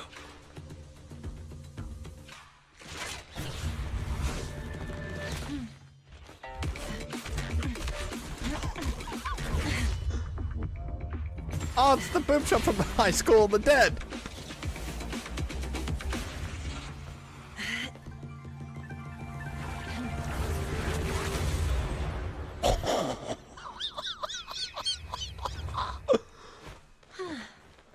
Finally, peace and quiet. Holy shit, she's so fucking cool! You must be wise, right? Mayflower mentioned a special partner might need my help. May I ask, who are you? I'm the 13th generation master of Yunque Summit. You can call me Yishuan. Yishuan. Mayflower passed Oh along your god. info, and I was curious what kind of person you are, so I came to see. At first, I thought it might be a hassle, but your energy feels really calming. Quite nice, actually. Oh, she likes me already. Yishuan, is that how you pronounce it? I'm gonna forget that name so quickly. So, you're the investigator the mayor mentioned. Yes. He also asked me to be your temporary teacher and offer you a bit of guidance. God, she is so cool. I saw on Twitter that somebody was like, we have Andy, we have Fire Andy, Lightning Andy, we have Mentally Broken Andy, and now we have Mom Andy. Guidance? What does that mean exactly? Oh, Andy, sorry. Unfortunately, this isn't the right time or place to talk. I have some investigation work to catch up on, and it seems you've got quite a lot on your hands, so let's part ways for now. I'll find a good time to visit you soon. Yishuan leaves after saying this, while Vivian appears lost in thought, looking distracted. I'm so sorry, Lord Phaethon. I'm just not feeling very well. I think I'll head back for now. I'll investigate the sacrifice core and reach out once I find something. You don't look so great. Let's get out of here and figure things out later. So wait, who has the core? Is it Hugo? Hugo switched it and he gave the fake one to Hartman. That Hartman's had that one ever since. That's what I bet. Because I mean, after Vivian and Jane Doe are released, then released it now, because then the next time when the game gets updated, they're gonna switch it with Hugo and is it Lighter? I think I can't remember exactly here, but I already have that character. And so yeah, Hugo is coming in. So he's coming back. Lord Vathan, are you going to rest now? I can head back later, Vivian. You seem a bit off since we left the Hollow. If you want to talk about what's bothering you, I'm here. Sometimes it helps to get it out. I didn't mean to keep my past from you, Lord Vathan. When I was little, people thought I brought misfortune, so no matter where I went, no one wanted me around for long. Then, one day, Landon adopted me and brought me to the Exaltists. There, I met Dina, who was so kind to me, treating me like a dear sister. She told me her father, Landon, was a great man, who'd one day make everyone stop fearing the Hollows, so all life could live freely inside and outside of them. Dina helped Landon pick people for the blessing, and everyone in the Exaltists respected her greatly. Those who received the blessing would have a better ether aptitude, allowing them to enter the Hollow freely without fear of sudden disaster. Back then, Dina would chat with me every day, always about the Exaltists and her father. But things between us shifted when Landon asked me to step in for Dina. Landon told me I didn't only bring misfortune, and that if I listened to him, I could actually help people. After that, he'd take me to meet people, and if I shed tears, he'd give them a blessing medicine. Those who got the blessing could dodge calamities. At first, I was ecstatic, thinking I could help others. I shared my joy with Dina, but that was when she started to pull away from me. Was that blessing medicine the same sacrifice serum Bringer had? Yes, to be precise, it was an early version of the sacrifice serum. Landon's medicine wasn't stable. The medicine Landon developed could boost abilities quickly, but also sped up the development of ether corruption. In the end, Damn. most people turned into ethereals, and a few became sacrifices, losing all human consciousness. The ethereals were killed while the sacrifices were given to the higher-ups of the Exaltists. The Exaltists wanted the sacrifices to hold human consciousness, so Landon's medicine was seen as a failure, and he gradually lost influence within the Exaltists. One day, I saw Dina, and tears streamed down my face. In a bid to save his reputation, Oh Landon shit. decided to let his own daughter receive the blessing. I had always thought that getting the blessing was a good thing, until I saw terror in Dina's eyes that day. That evening, I broke Landon's rules for the first time, and followed him out of the Exaltist's residence. I trailed him to the Hollow, where I witnessed someone who had been blessed becoming corrupted. In the end, that person became an ethereal. Then, without hesitation, Landon killed him. Before Landon returned, I went back to the residence and snuck into his study. And there, I uncovered the truths I just told you. And just a few days later, it was time for Dina to be blessed. I wanted to save her and stop anyone else from getting deceived. So, that day, I told everyone present that Landon should be the one to receive the blessing, not Dina. Oh damn. First, Landon argued, and no one believed me. But, in front of them all, I looked at him and let my tears fall. Oh shit. Lord Landon, please accept the blessing. Vivian, you... Why won't you accept the blessing? Were you lying to us? Ungrateful fools! You have no use anymore! Oh, there's that other chick. Liar!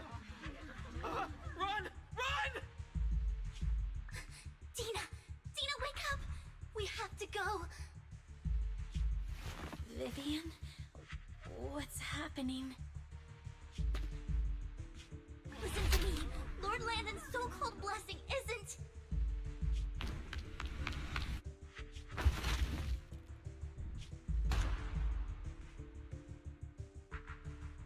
Father!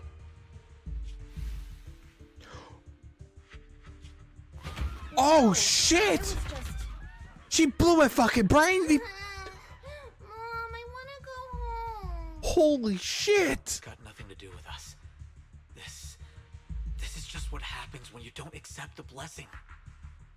Vivian? Was this you? Dina, I just didn't want you to accept the blessing. Everyone who does ends up... I just don't want to lose my father. You knew? If you knew what he's done, you... He's my father. He's all I have. Stop being self-righteous, Vivian. You will only ever bring misfortune. Voice trembles and sheds a past. Holy shit! I thought once Landon was gone, Dina would leave the Exaltists. I never expected her to continue his research, or that Camille would stay. Camille lost her entire family in a hollow disaster, so she's always supported the Exaltists. She's not a bad person. She's just someone searching for hope. She joined the Exaltists very early on, and even watched Dina grow up. That day, she was just so desperate to save Dina that she shot. all these years Accidentally she's been shot her following dad. Dina, taking care of everything out of guilt, I think. But I didn't just fail to save Dina. I trapped her. I see misfortune approaching, but I can never change its course or avoid the bad ending. Maybe I really am a bringer of misfortune. Holy shit! I thought that when she flipped up the gun, she shot the dad in the head, but no, he just got shot in the chest. But shit. Damn. I'm not gonna lie, the dad did have some very nice drip. He really had some nice clothing. But dude, like, these cultists are fucking nuts, man. You're doing it in front of kids as well. Oh man, that is why crazy religious people and crazy cultist people are just not good people. They're not. No, you're not the one causing trouble. Whatever went down with the Exaltist, it was Landon who was pulling the strings. As for Dina and Camille, they knew the truth and they made their choice. The hollows and the disasters they caused took more than just their loved ones. Not all survivors cling to obsession and hatred like those two do. Lord Phaethon. You need to believe in yourself, Vivian. From what I can see, you're handling this sacrifice crisis pretty well on your own.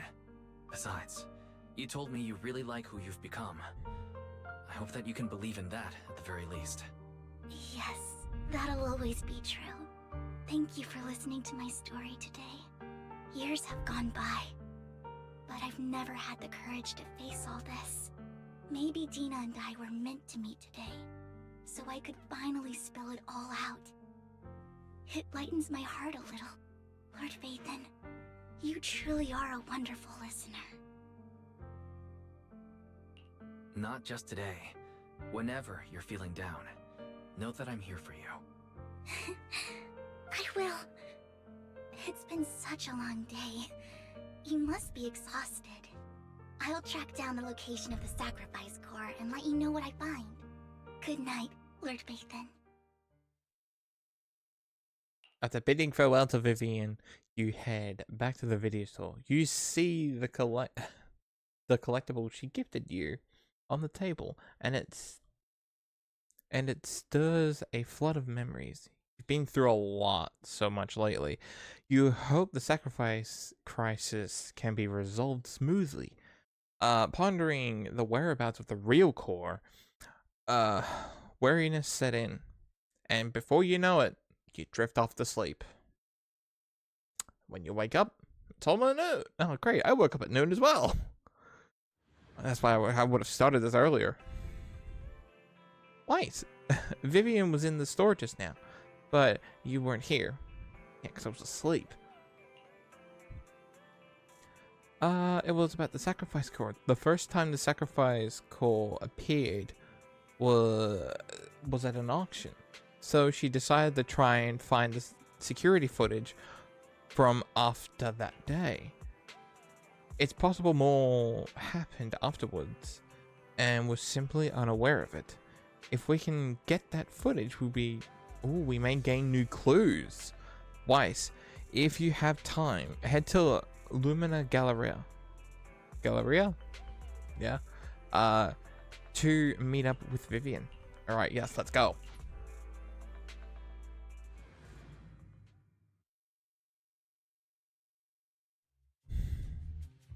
Earlier, Vivian exchanged information with an acquaintance in the auction house's lounge.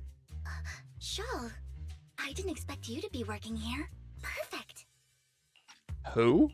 I was just covering someone's shift. The screening here is super strict, and I was afraid the supervisor would realize I was new and subbing for someone, so I hid in the control room during the supervisor's inspection. So I happened to bump into this guy, a blonde man wearing a hat, and I think he was checking some footage. Then he logged that footage into the tape he brought. Later, I found that part of the footage had been wiped. Blonde, wearing a hat. Could it be Hugo? Do you know him? I think it's him. If it were Hugo... I think I know where he would hide the tape. Thank you, Shaw. You were a big help. Great! You also helped me a lot when I started working. I used to make mistakes all the time. If it weren't for you cleaning up my messes, I would have been fired ages ago. So I'm happy I could help you too. All right, go ahead and do what you need to do. We'll catch up another time. Does that chick not look like a little kid? But yeah, she is. I don't know, it's probably just a small woman. But still.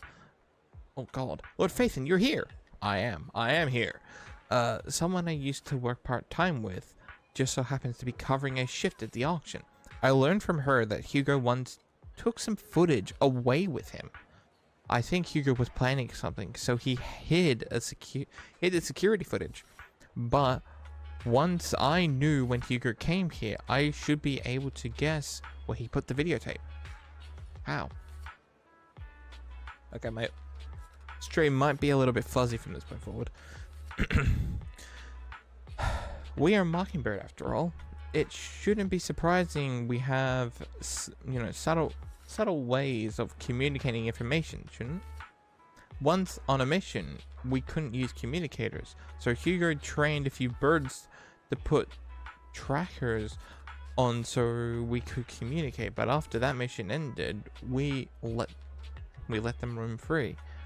But I just checked their trackers, and one of those birds flew near the auction venue on the day that Hugo took the footage. Oh! It still flies around here from time to time. The tracker only gives a broad area, but I believe this might be something Hugo left for us to find. Damn. If I'm not mistaken, the videotape is hidden wherever the bird is. I can't be sure which bird Hugo used this time, but all the birds he originally trained had at least some black feathers. Lord Phaethon, let's split up and search the area. If you see a bird, you can send me a picture of it. I should be able to recognize it. Man, my friend's gonna be full of weird shit. Photo groups of friends and birds. Oh. See, I was expecting actual birds. Not a fucking bamboo.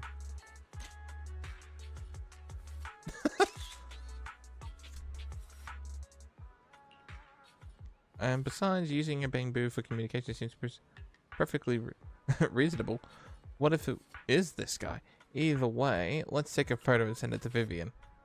After sending the photo of the penguin gave to Bang Boo to Vivian, Vivian responded with a long set of... Seems that we were wrong. Let's just keep searching. Yeah, I was about to say, if we actually use a bird Bang Boo, that'd be kind of funny. Ah. Man, I'm lucky this bird doesn't just fly away.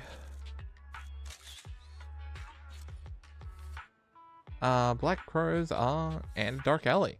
Seems a bit cliche, but this really is a good place to hide something. Take the photo and send it to Vivian. Oh, after receiving the photo, quickly responds, "That's the one." She quickly comes over. That's the one. It's all thanks to Lord Faith, and we found them so quickly.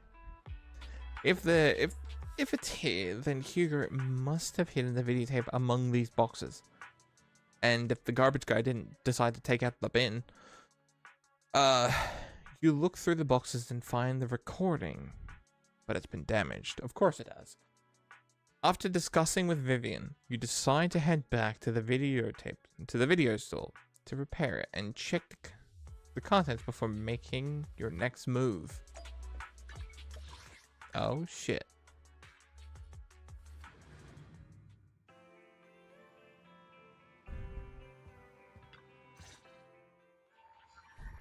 Barry repairs the videotape, and you watch the recording. The content leaves you shocked. It is the conversation between Hugo and Camille.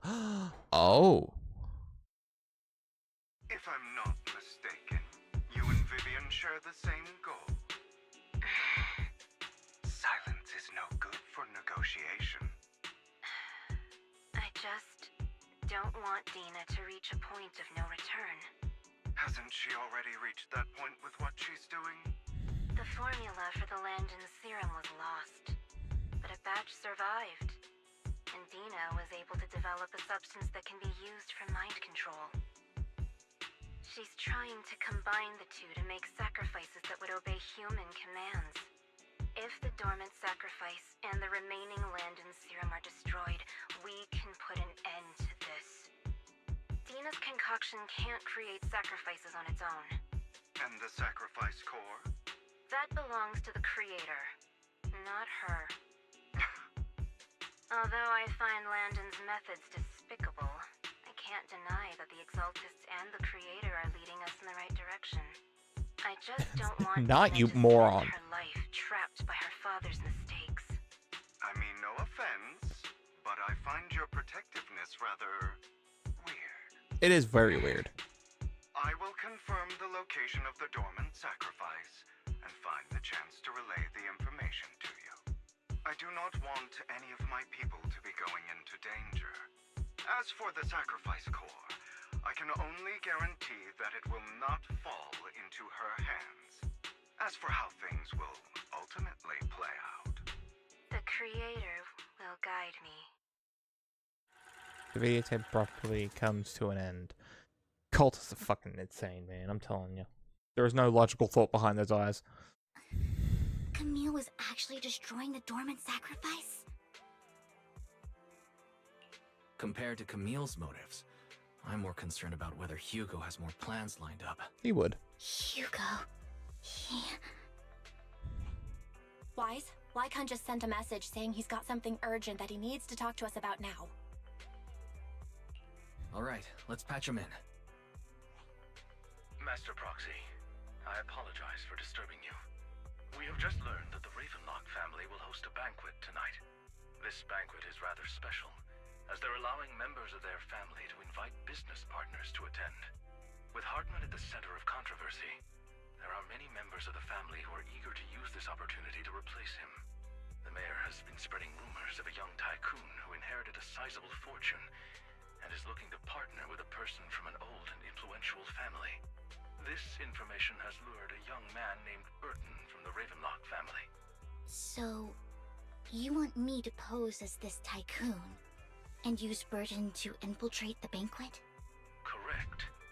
And Hartman's study is also located within the venue. I see. Hartman's study might hold valuable information. It seems like there's nothing left for me to do. You can attend as her +1. +1?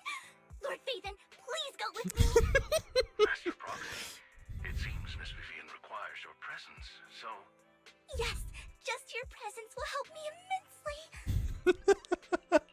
Sure. If we go together, we'll be able to keep an eye out for each other. I'll accompany Vivian. I'll send you the time and place for the meeting with Burton. If you encounter any danger, please evacuate immediately or contact me for backup. I hope everything goes well for you tonight. You get in contact with Burton. He said he'll come to 6th Street later to escort us to the banquet. Ooh, I'm a bit nervous. Don't worry, Lord Phaethon, just leave the socializing to me. I won't let any evildoers get close to you, but since there's still some time before we have to go, we should watch an indestructible videotape and form dinner equipment. Oh, right, okay. I learned everything from videotapes when I first went undercover at a banquet for a mission too. Though such a method isn't to master it. Oh, it's enough to deal with this one. Whiskers, whatever. All right, yeah, let's watch it. I mean, we could literally watch something else. I mean, Transformers 1's out, but I mean, you know, yep, I'll go over the key details for you as we watch the tapes. You do your last minute studying on the equities expected at a formal banquet for your mission that night. Before you know it, Onyx has arrived. Oh god. Oh, she's in Phaethon's room. Oh my god. Lord Phaethon, I'm in your room. But in Senti's location. Are you ready to join me for the banquet? Yep. Then I'll meet up with Burton first and then make sure he's not tampered with the car. Lord Phaethon, please wait 5 minutes before joining me. It'll be safer this way. Vivian heads off first. After 5 minutes, she sends a message saying it's all good. Let's go meet up. Can I just see, where exactly am I on the journey board? Oh shit, okay.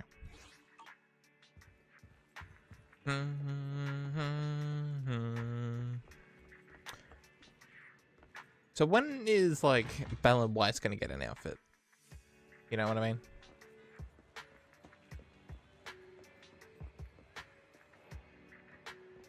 Really? Why do you have the sticker on your window screen, man? I thought you were supposed to be a professional car driver. It's Banshee. This is... Is something the matter? Is something the matter? What I mean is, this person doesn't look like your bodyguard. The Ravenlocks can't protect me. The Ravenlocks can protect me. No? If that's true, why would I bring a bodyguard? This is my companion for the evening. He heard the Ravenlocks are hosting a banquet with elites from all walks of life in attendance. So he wanted to come and make you friends. You aren't so stinging as to not even allow your guests a +1, are you? Of course not. Since you're an important companion of Miss Vivian, you are also my honored guests. Oh, he's also got the pointy ears too. So wait, is he like an elf, or is it just like sort of vampire-y? Let's be off then. What the fuck is that? Is that chauffeur? She'll take you to the port, and from there, we will take a speedboat to the manor. Is it like on an old private island? What the fuck?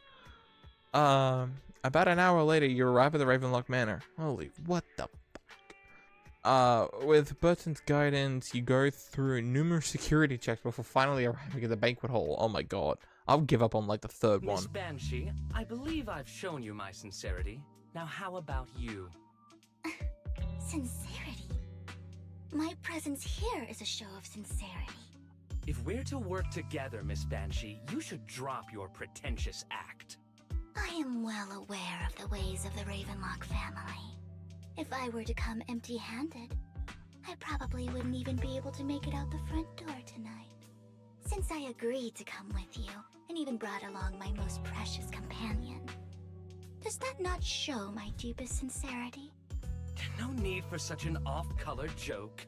Our door is always open for those coming or going. Or We both going. know what's what, so let's cut the small talk. I know far more about how the Ravenlock family made their fortune than most here. I am also well aware of why Hartman, despite such a massive scandal, still remains in power. Oh? Do tell. Exaltists, blessing, sacrifice, Landon. Where would you like me to start? How did you know that? No, who are you? Don't be so tense. If I'm not mistaken, it's about time the banquet began. My companion and I are practically famished. Is this how you treat your guests? By letting them starve? Perhaps when we've had our fill, we'll remember where the sacrifice is hidden. You know where the sacrifice is? So, can we go get something to eat now? And I'm also looking forward to receiving a special dessert from you. We can discuss what you wish to know while we enjoy dessert. Of course. I wouldn't let such an important guest discuss matters on an empty stomach. As for dessert, I will prepare it myself, and I guarantee it will satisfy you. I'll come find you later. I wish you a pleasant evening. And Hartley leaves, and Vivian seems to breathe a sigh of relief. These kinds of people are exhausting to deal with. I really don't know how Hugo used to put up with it. What did you mean by dessert? Was there a special meaning to the dessert you mentioned just now? I thought he'd stay for longer, but he left once you said that. Hugo taught me that bringing up dessert in such situations is a way of telling the other party they need to offer more. Fortunately, that old fox Hartman is terrified of losing power. He's definitely keeping the destruction of the sacrifice and the fact that the sacrifice core is fake hidden from the other family members. Otherwise, Burton wouldn't have been so willing to raise his offer.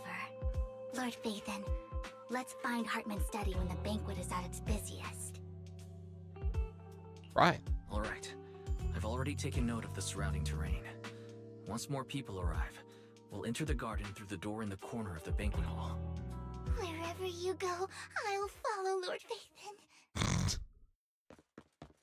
In accordance with the plan, you head deep into the manor.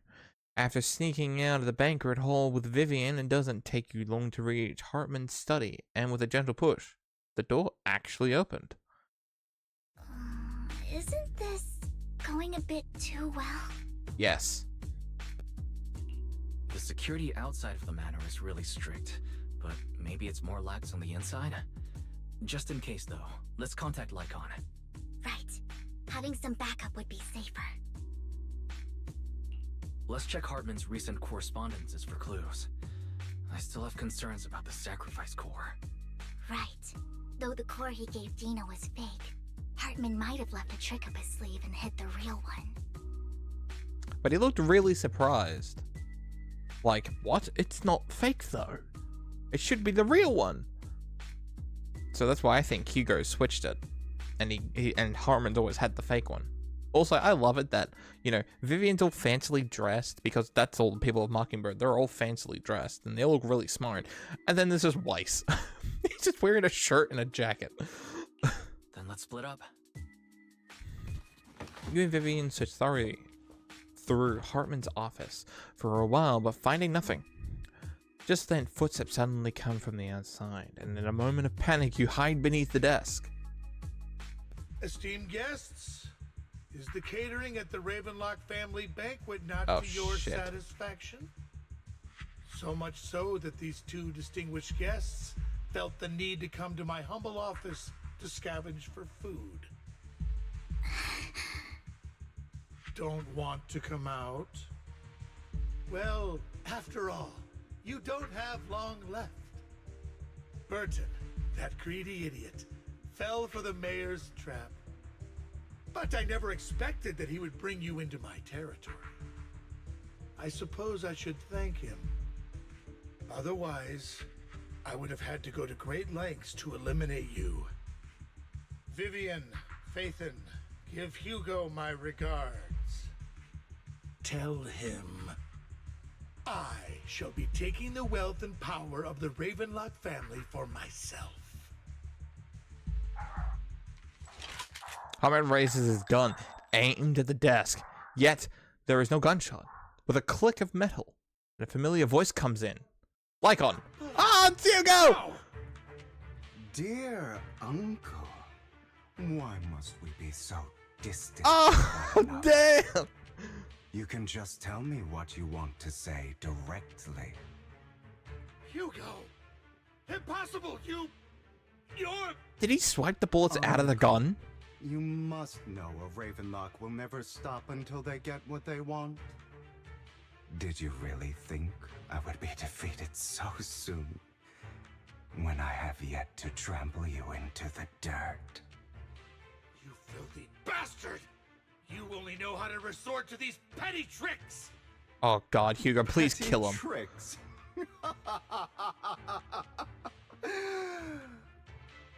Perhaps you'd like to know what I managed to accomplish using this faked death of mine.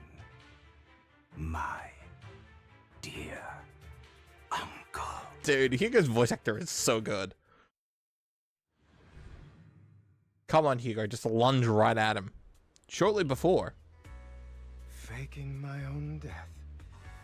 Hope it's all worth the theatrics in the end. Oh! It was just to keep Hartman off my back, but maybe I went a little overboard. The manager must be pretty shaken up. I should apologize at some point. Dude, Hugo is so fancily dressed, isn't he?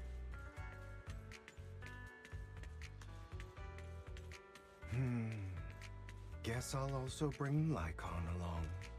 He's my partner in crime, after all. You're late. So strict. Spare me a moment to catch my breath, will you? You're taking longer to rest than I expected. Lycon, you think too highly of my physical capabilities. Well, thank you for your cooperation. I must say, if nothing else, at least your acting skills have improved. Oh, wait a minute! This part here is taking place after when Lycon lunged his hand into Hugo's heart. At the top of what? The Bullet Twins Tower. Oh my god! Hugo and Lycon faked Hugo's death. Oh my god. Dude, that is so fucking cool. Because he's holding a blood bag, so that would, like, that's what Lycon punctured. It wasn't his actual heart, it was just a blood bag. Oh my god. That's why he said, I have to say sorry to the manager when I see him. Oh my god. That is so cool. That is... So wait, Lycon knew about this whole time. And yet he still came to Vivian saying sorry that, you know... Sorry I killed him, but he's not actually dead. Why do you look so angry? You should be happy. We pulled that off together with flawless teamwork and managed to fool everyone. Drop your foolish facade. I'm glad you still remember the code we set all those years ago. And thank you for ensuring your sleight of hand didn't deteriorate. Oh, right. I should also thank the blood bag hidden in my clothes and our other props. Do you remember when we last used this trick? It was probably ages ago. Sometimes I really don't understand you. Have you never thought about what the consequences would be if I didn't understand your code? If I decided against helping you? Or if I just couldn't control my strength properly?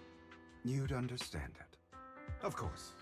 If things really did go awry, I had alternative plans. You wouldn't be so arrogant as to think I'd bet everything on you, would you? You're insane. Aw, I'm flattered. So what exactly is the purpose behind all this? Surely after going to such great lengths to erase your own existence, you don't just plan to hide here and reminisce about the past with me. Don't try to brush this off. I've already helped you enact your plan. Tell me the truth. Don't get your tail in a twist.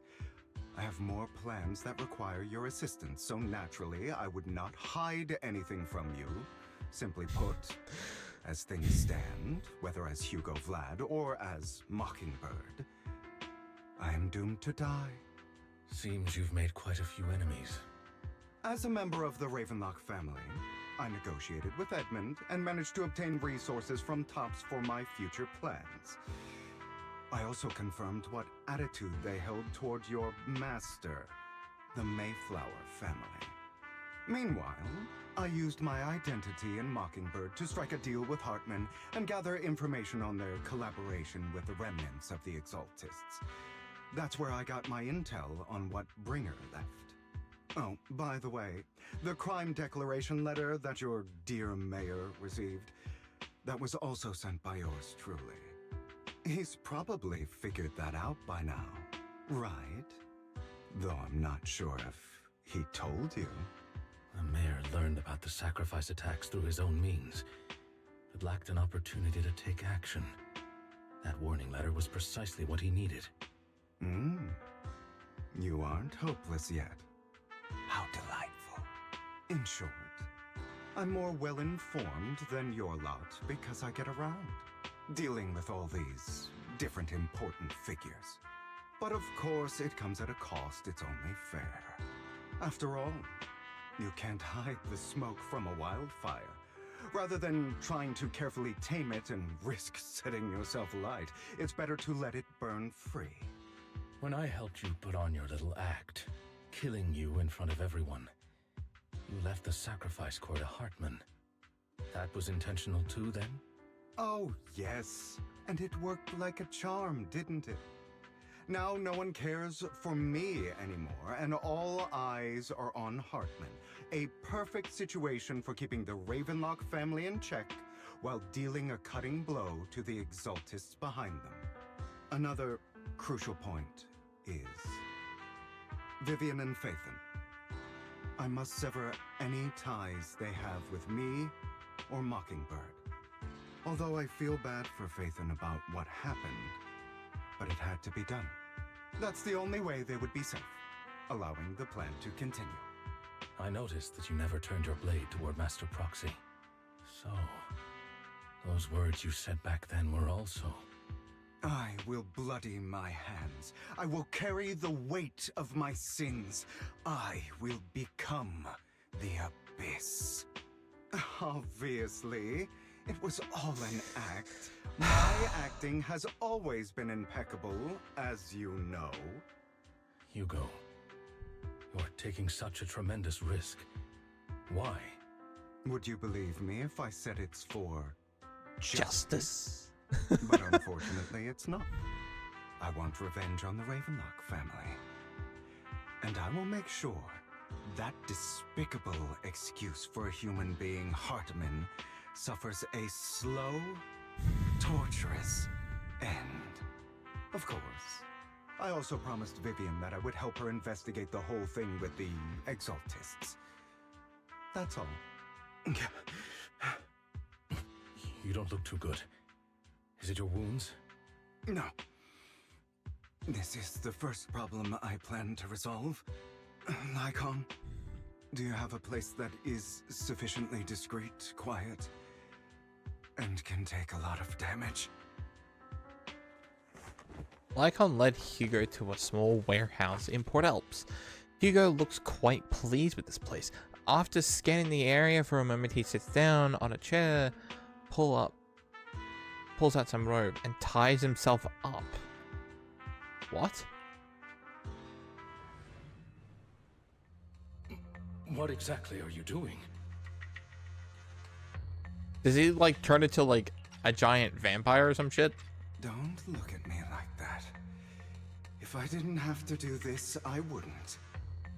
Hartman recently obtained a bizarre substance, most likely from those crazy exaltists. After use, it allows control of the victim's mind. To some extent. You were dosed with it.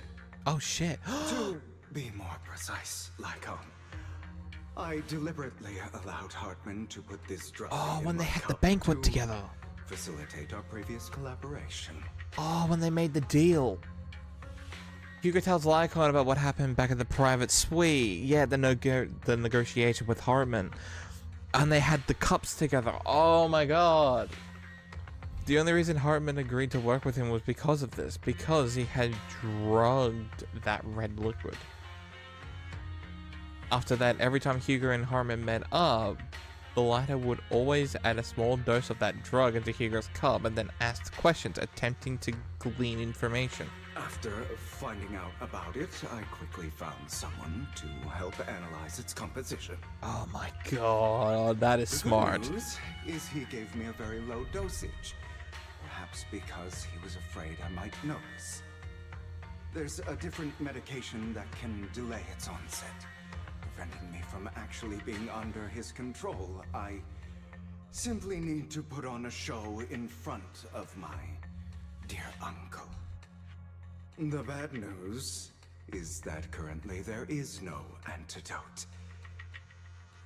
When I delay those effects, however, they will accumulate and erupt when my body reaches its limit. It may even break my mind. Oh, don't actually die, That's Hugo. exactly what's happening now. I need to endure those accumulated consequences. So, I will lock myself in this room for however long that takes. I've tied my limbs to prevent me from smashing this place or accidentally hurting myself. Anyway, after you leave, do not open this door, no matter what you hear. I recommend seeking professional medical assistance. This is advice I received from a doctor.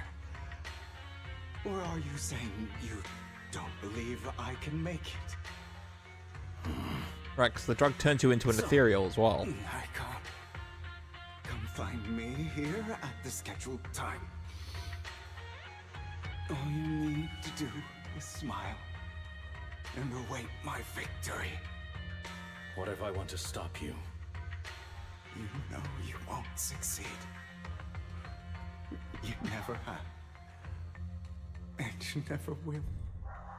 Well, time is short. Let's begin. I understand.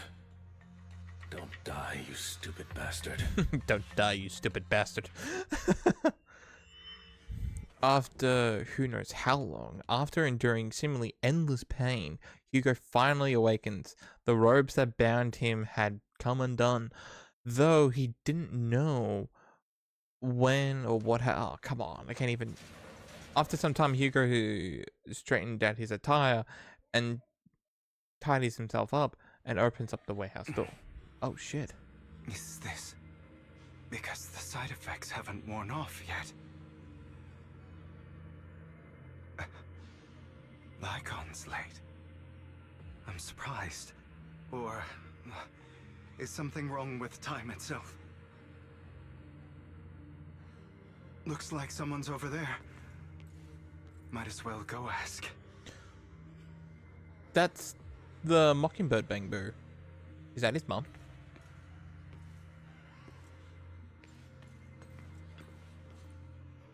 It's all your fault. Why were you born with those eyes? It is his mom! If it weren't for you, I wouldn't be in this mess. I have made it. I endured for so long, All those years of planning, I was so close. He already agreed. You go and beg him to reconsider for me, okay? Tell him you'll do anything. Tell him to take me back. No, he won't want to see you now. You can't go and see him. Mother. It's all your fault. Shit. I wish I had never given birth to you. The woman's face is distorted with hatred, as if the person before her is not a child, but an enemy who destroyed her future. She blames all her misfortune on this innocent child. Damn. Everything will get better if you just die, right? If you die, he'll come back. We'll have another, more perfect child. One who will inherit the Ravenlock family bloodline. Then I'll be able to escape this pain.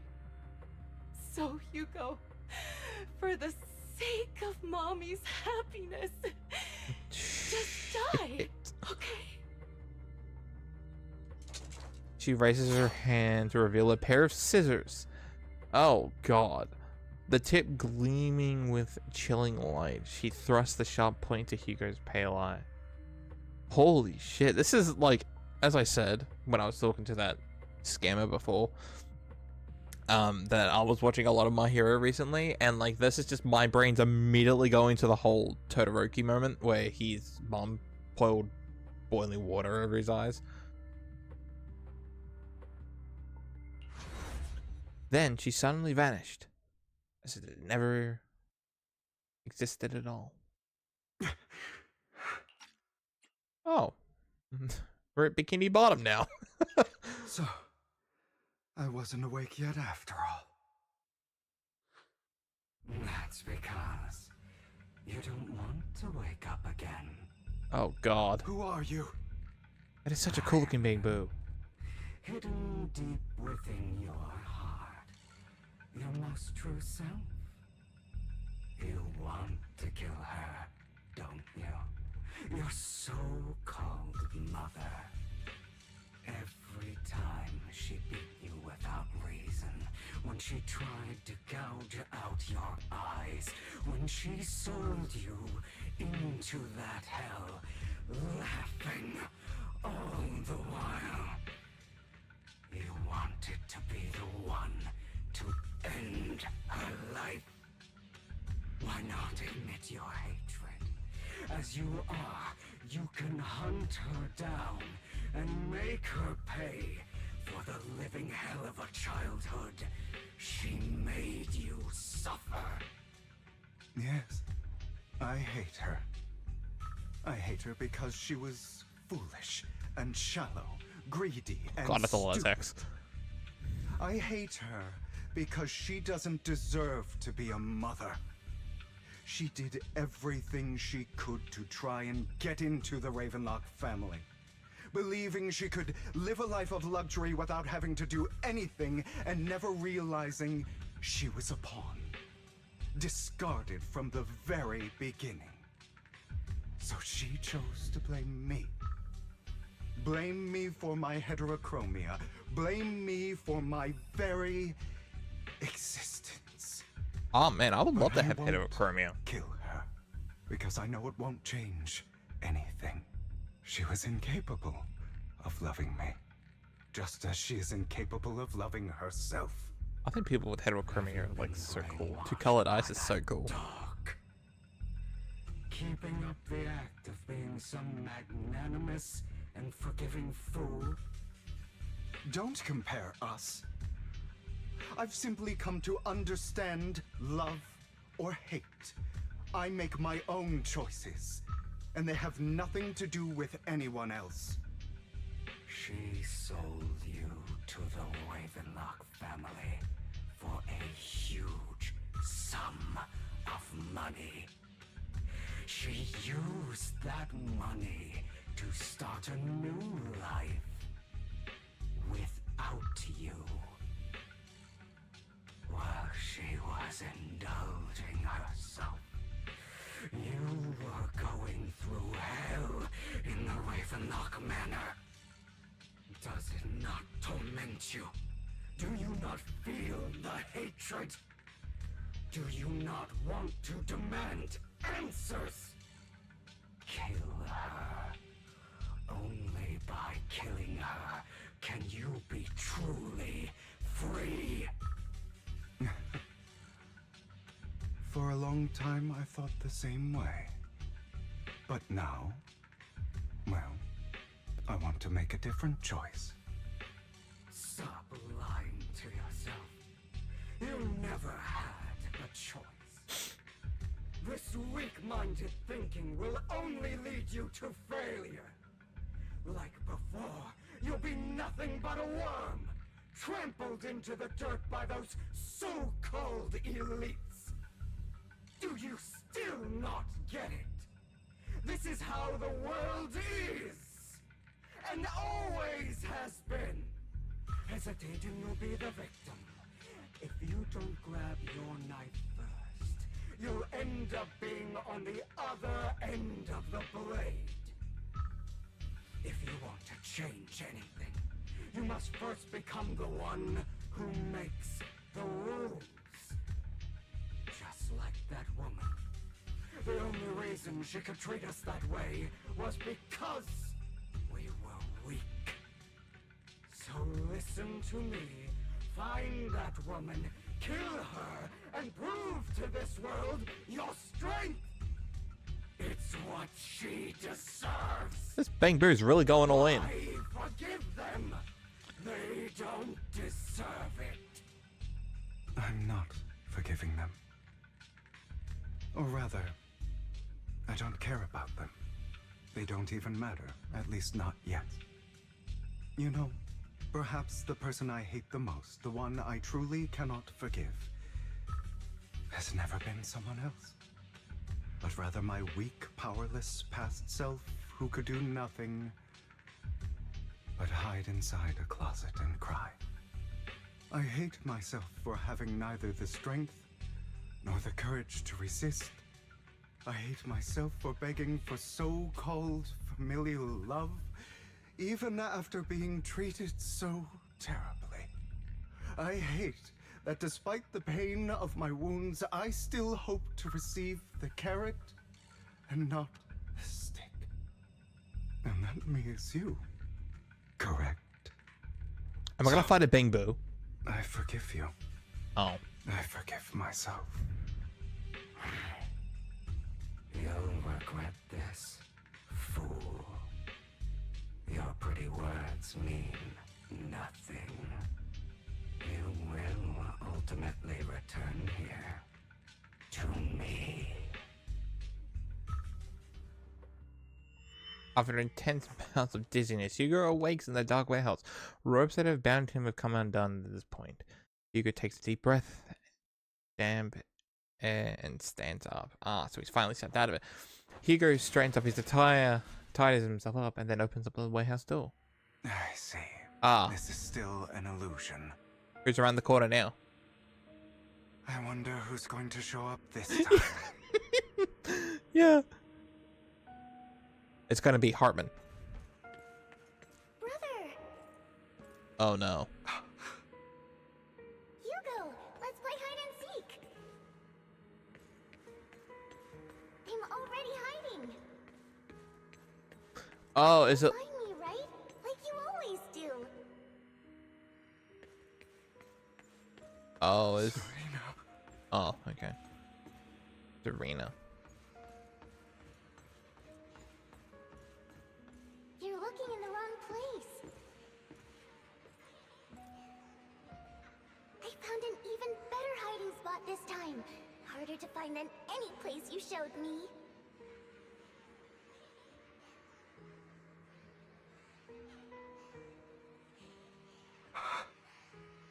Hey, Hugo. Do you ever wonder why Why Dad beats the shit? I had to die? Oh, that's... I was not... Because of me. That's right. It was because of you.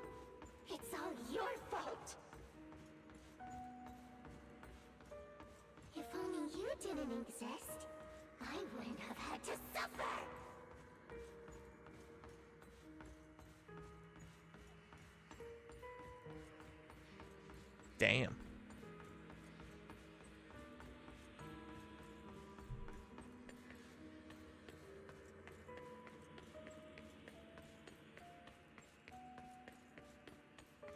Still looking in the wrong spot. I can't believe you still haven't found me after all this time.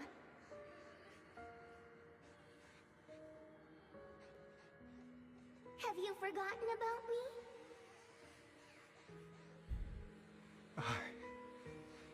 I haven't forgotten. It's okay. I'll forgive you. I'll still be nice to you, just like before.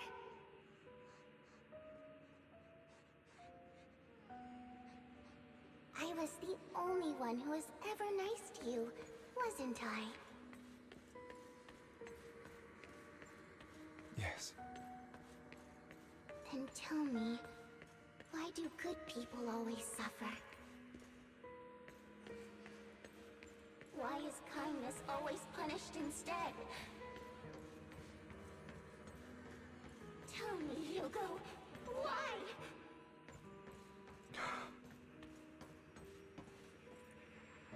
Hugo, are you lost? Go back the way you came. I left you a surprise there.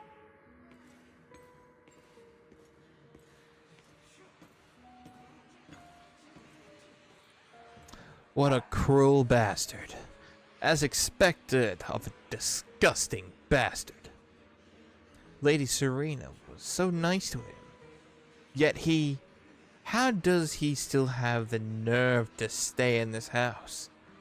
They should have left him in front of this. Wait, what? They should have let him in from they shouldn't have let him in from the start. Filthy low breed. Oh, low blood. Lowly blood. Jeez. Curses and insults encircle Hugo, piercing his skin like frozen knives. The mockery and rage from the wave of crashes through him, threatening to drown him. Then, as something reaches its peak, it goes silent. The air seems congealed in a silence deep and observant. Ow. It is as if time stood still with only his rapid heart beating echoing. I told you that you would eventually return.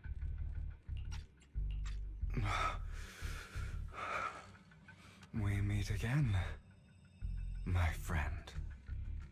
I told you, I am you. The side of you that you've always tried to deny existed. Of course. I know. This time it's about Serena. Right? Yes. Your half-sister. And the only child in the Ravenlock family who was kind to you. Unfortunately, it was her kindness that led to her untimely death. It was my fault. I don't like the way you blame yourself. Because that means I'm to blame as well. And I don't think I did anything wrong.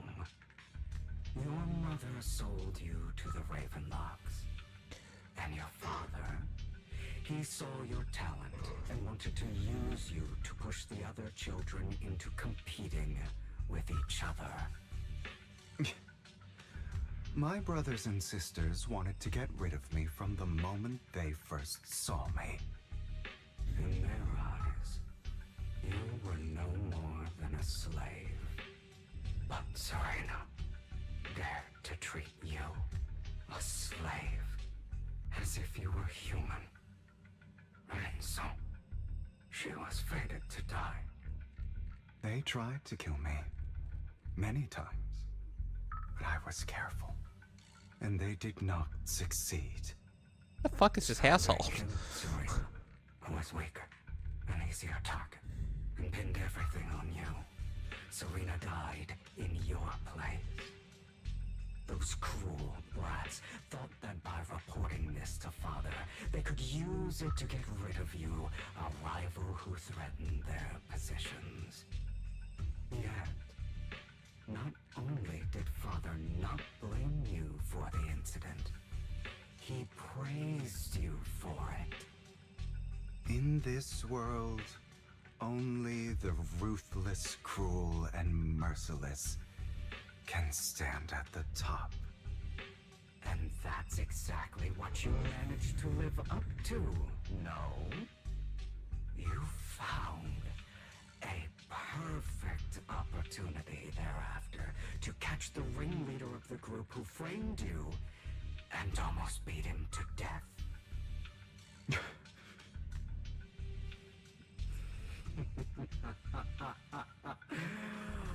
Oh, you should have seen the expression on your face back then. Oh, crazed and manic with utmost delight. I don't remember that. Seemingly unsatisfied with his answer, the inner demon transformed to him again. Oh shit! Again. Trying to deny your desires. Desires. Deep down inside. You've always wondered. Asking yourself why these evil people never got the punishment they deserved. Why the world is so unfair. Don't you want to rip them to shreds? Just like that day when you beat that boy's face into the dirt until he was barely recognizable. His disgusting blood staining your fists. Recall your exhilaration, your cathartic release of rage, that outpour of hatred. That victory belongs to you. You deserve it. Those brothers and sisters of mine are all dead. I cannot take revenge against the long deceased. They died by Hartman's hand. Dying in the power struggle to become the Ravenlock family's heir, rather than by our scythe. Boring. Boring. I find it hilariously ironic. Children who would murder their own kin for scraps of power dead at the hand of their uncle who followed their example. Is that not karma?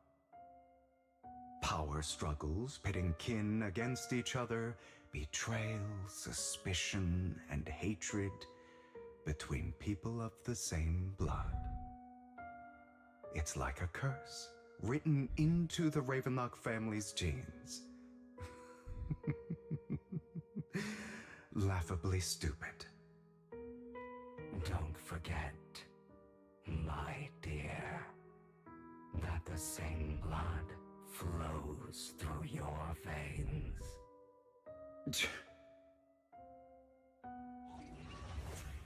As if to prove his worth, the inner demon transformed into Hartman. Oh.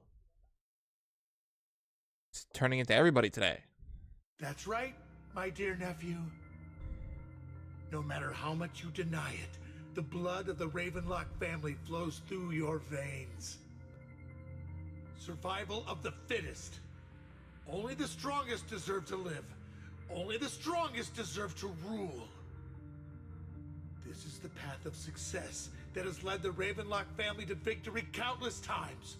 A blessing and a curse etched into your flesh and blood. As long as you live, you'll never escape the mark of family. You are destined to one day become someone like me, like your father.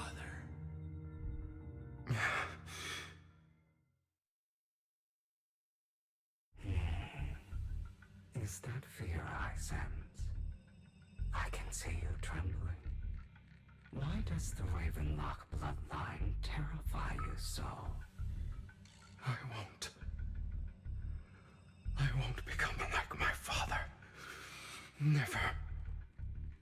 You won't become a failure like him. So relax. Our power eclipses him, and so does our ambition. So, do not deny your own desires. Do not resist your own ambition. This is the talent you were born with. The best gift fate has ever given you.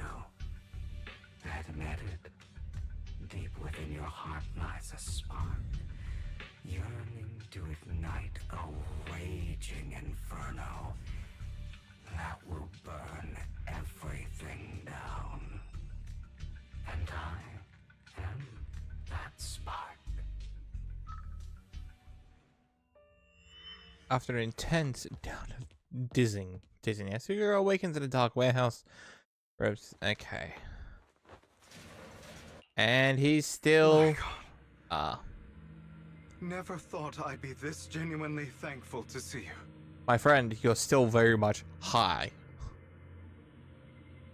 Seeing you means this never-ending nightmare is finally over, right? It's like, oh, that little... It's even called Hugo's inner demon. Why did you break our oath? Why did you use me? My eye and these legs. They were all your fault. Oh, wait a minute. Did Hugo take Lycon's eye and his legs? What the fuck? Seriously? No wonder why Lycon's always pissed at him if that's true. You know, you are exactly like your father. I don't want to hear something like that from you. You have no idea what that man, my father, is really like. A person who stops at nothing for their own interests and ambitions. Just like what you're doing right now. And what do you think I'm doing this for? All of this was part of your plan. You knew where the Ravenlock family was going to be, so you set Mockingbird's target there. To seek revenge, you plotted to assassinate your own father, but he was too vigilant, and you failed. After almost being assassinated, your father was furious and locked everyone in the hall, but was unable to find the assassin. And what a coincidence that a hollow disaster just occurred in the vicinity.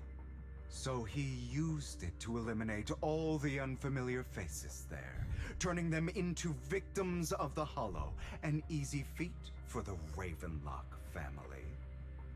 So, the one who killed innocents was my father, not me. You knew what choice an extremist like him would make, and you used the chaos to once again attempt an assassination.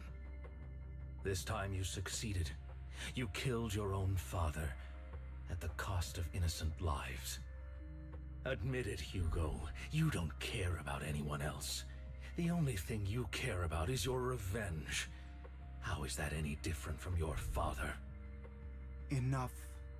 I'm tired. I may hate him for betraying me, but he wouldn't say something like that. What? You aren't Lycon.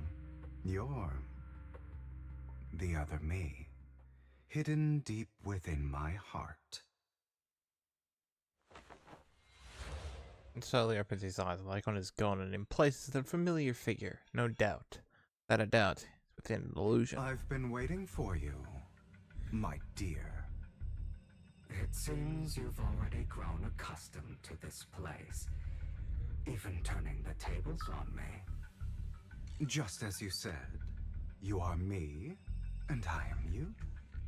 There's no such thing as having an advantage over oneself. We are ultimately one and the same, forever inseparable. Then you should know what I want to say. When you and Lycon split, you didn't even try to clear up the misunderstanding, didn't deny or argue against what he said. Because you realized that deep down, he was right about you. You just hadn't acted on it yet. Some people live only to bring more suffering into this world.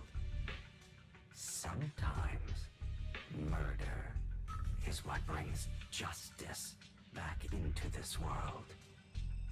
For that, I must stain these hands in blood. That's right. Just like what you said before you faked your death. Were those words really just an act? To slay the dragon, you must first become one with sharp claws, rending fangs, and strength enough to destroy anything. You know the truth better than anyone. If you hadn't hesitated, and instead seized the first opportunity to kill your father, none of what followed would have happened. Innocent civilians wouldn't have died. Your partner wouldn't have lost an eye and both legs trying to save people. And Mockingbird would have never gotten to that point. You can save more people. Save good people. Save more lives than the evil ones you take. I've spent countless hours in regret over that incident. So why not submit to your true nature? You want to be the judge, jury, and executioner of this world. And you can.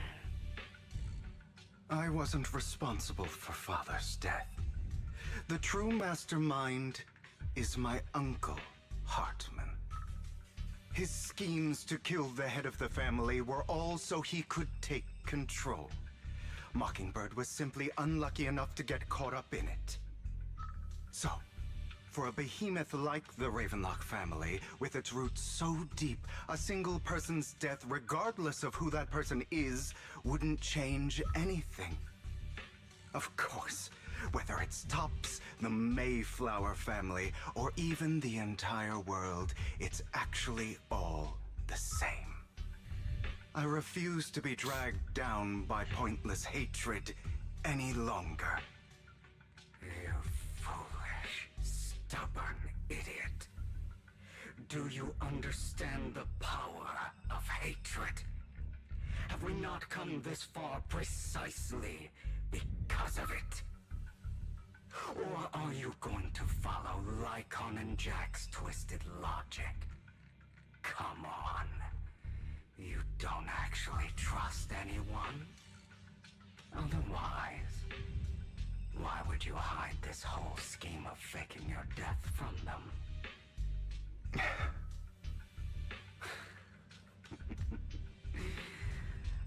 You've built an impenetrable wall around your heart, keeping everyone out. Of course you are right to do so. No one in this world can be trusted. Always. All you'll receive is hatred from your own blood and no love. Suspicion from your companions, and betrayal that comes all too easily. But the most ridiculous thing is that you want them to trust you. You stay silent and long for them to notice your suffering. You yearn for your companion's understanding and trust. Idiot. That's why you are incapable of exploiting them for your own ends.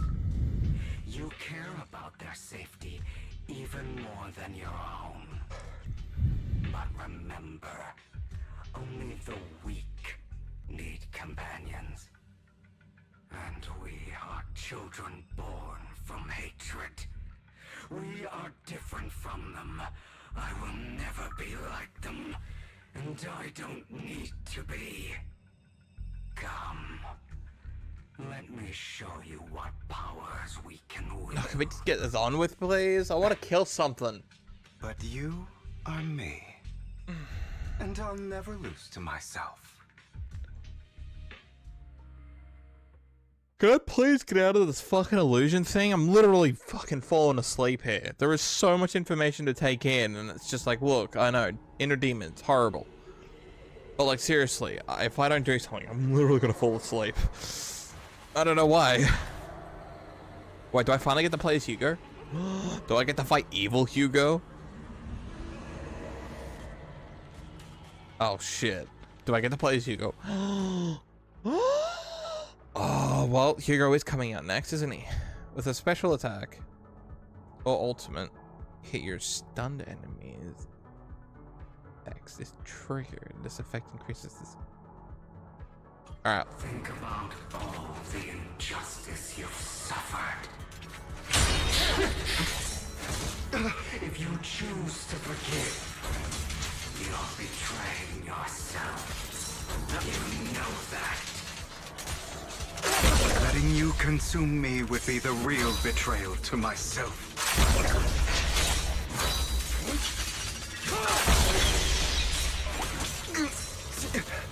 Ow. Oh, the audio is spiking really high. Hang on, let me just fiddle with that real quick.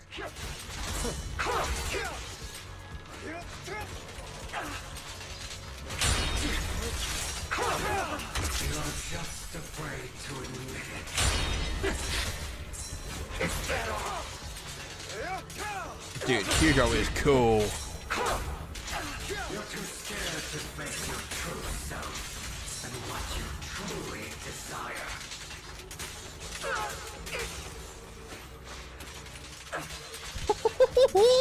Hugo is so cool.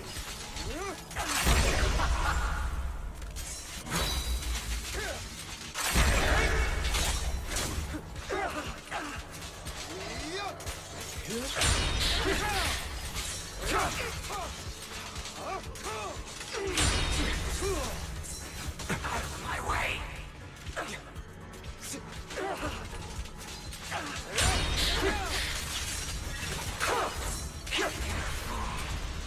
Are you trying to kill me? You think you can just get rid of me? Yes, I can. You are nothing. For what it's worth, thank you. Don't be afraid.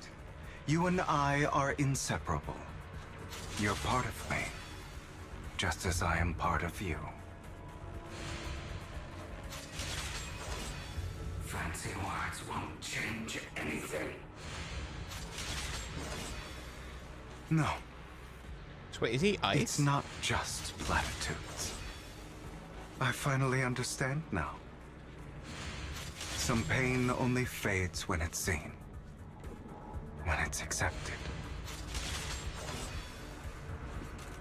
So I won't fight you anymore. Oh. I won't hate myself anymore. Weakness, hatred, malice. Strength, forgiveness, justice.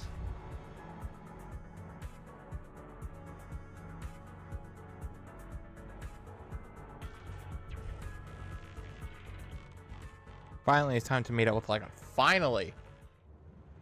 Oh my god, that went on forever. Hugo, it's time.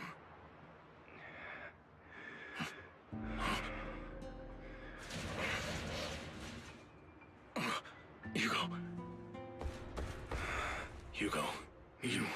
Holy shit, he's even bleeding from his mouth. Did I scare you? Oh shit. I made it through. I won. No praise for me, my dearest partner.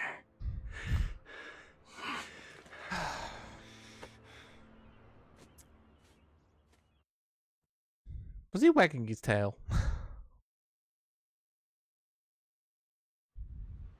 This is just like what I saw in my dream. I guess there are still some lingering side effects. Ah, my former partner. You're still as punctual as ever. Are you sure you're fully recovered? How about we fight? And I'll show you how recovered I am. I refuse to fight someone who is in need of medical attention. Lycon falls silent for a moment and eventually hands over a coin. No, looking at the packaging, it's not a coin, but a familiar... Oh, it's a familiar chocolate. How thoughtful.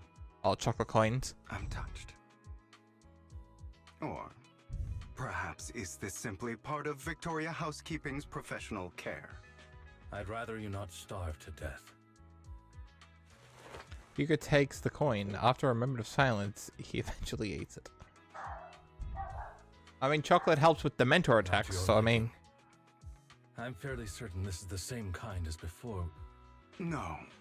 I've just gone too long without food. It feels a bit uncomfortable. Rena didn't make it, did he? Did she? Thank you. Now tell me, what exactly happened in the warehouse? Just going a bit crazy from... you know what? Were you expecting anything else? But... I did have a very long dream. A dream about many things from the past. If I had to put it into words, it would be like giving myself psychological therapy. You seem like you could benefit from some too. How about it? Want to book a session with me? Trust me, I'm a pro. Please, no. Seems you really have recovered. Well, of course. I'm feeling pretty great right now. Like I could argue with you all day on every petty detail of who exactly was in the wrong back then. I wanted to ask, what you said about Mockingbird before, when you faked your death, was that part of the act? Oh, you mean the part about how Mockingbird has never really changed anything or saved anyone. I didn't expect you to still be so hung up on this. Interesting. After all, it was you who chose to betray Mockingbird. To betray me. Just as I said before, I never considered Mockingbird a failure. Perhaps Mockingbird deviated from its origins, but it has its value. You shouldn't reject the things you've done. Or Mockingbird. I have contemplated this before. Yes. Mockingbird has helped some people and has genuinely managed to cause trouble. For those who abuse their positions of power for evil. Yet those in high positions still possess immense resources, and the people we helped remain destitute and suffering, willing to become slaves to those in power for scraps. But just as you said, even if what we did was childishly idealistic and flawed, as little as we actually achieved, even the slightest change is by no means meaningless. Nothing holds more value to me than Mockingbird.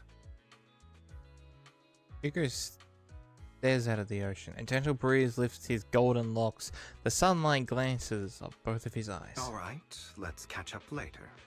I still have things to do and need to wrap up my plan. I thought you would rest up first. As much as I would prefer that. My dear uncle and the Exaltus fanatics likely would not give me such an opportunity. If all has gone to plan, the fish will have taken the bait already. And if everything goes very well, I'll soon have solid evidence of the Ravenlock family's crimes. Well then, thank you for your assistance, former partner. Let's part ways here. I'll go with you. Lycon, surely you don't think that because I just recovered, I'm too weak to deal with those useless fools. Hartman's actions will disturb the safety of New Eridu. As I serve the mayor, I should intervene. Very well, whatever. Let's go. And don't slow me down. Before that, don't you have something to tell me? What do you mean? Don't play coy with me. I know you're not spilling your whole plan. So you kick things off by approaching airmen from tops, big shots. How did you manage to sweet talk him? I'm a bit of an intelligent child, but I have that Ravenlock family blood running through my veins. Funny enough, this Lord Irmad thinks direct lineage is way more noble than the side branches, which is absolutely laughable. Hello? So I played his arrogance to my advantage. Oh, jeez. And let it be real. I had some juicy intel to swap with those higher rollers. But that's Mockingbird's secret, so I can't let any outsiders in on it. Was the sacrifice core from the mayor's lab your handiwork too? Oh, that was like I'm joking. You could say that. The security there is no joke, so I had to leverage Tops for some extra intel. After all, as you know, they got plenty of moles planned next to your mayor. Oh damn. And it was you who threw the sacrifice core up for auction. To lure in the Exaltists. You know, they'll be all over it. Yep. I embedded the sacrifice core right into the robe of the hero. Oh! They actually matched pretty nicely, don't you think? Classic you. I heard that after the auction they found a stash of counterfeited Denny's. Feel free to take a wild guess, but honestly I think those Denny's would rather be out in the wild than sitting in a hoity-toity accounts. When you find Harmon and talk him into partnership, getting your hands on more intel on the sacrifice and the Exaltists. After that, you shot the crime warning letter to the mayor, giving the city a legit reason to spring into action. Yep, that was spot on. Look at you, real genius over here. In the end, you faked your own death to pull yourself out of the mess, and you used the whole show to redirect everyone's attention to Hartman and the Ravenlocks, keeping the Exaltists on their toes. Hold on a sec. If that's all there is, why did you let Hartman slip you the drug? I mean, you'd have a way to dodge that kind of thing. Lycon, I got something I better keep under wraps. I've got something I've been keeping under wraps. Actually, I've teamed up with your beloved mayor. What? When it comes to stopping the Exaltists, the mayor and I are on the same wavelength, so we can totally collaborate. Holy shit. What you should be wondering is why he didn't clue you in on this. Because he probably knows Lycon's had a falling out with him. The mayor must have his own reasons. If you can convince yourself of that, more power to you. Just know, if you ever want to swing back to Mockingbird, you just beg me. I'll make sure to turn you down gracefully. Oh shit. Alright, enough chit chat. We better have bigger things to deal with. Yeah, Vivian and Weiss are about to be shot. So let's just get back over there. Damn, so the mayor's even working with Hugo as well.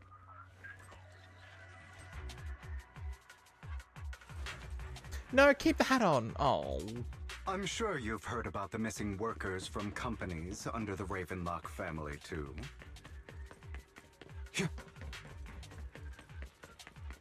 Those are Ravenlock's men. The workers with them are the victims who were tricked into going into the Hollow.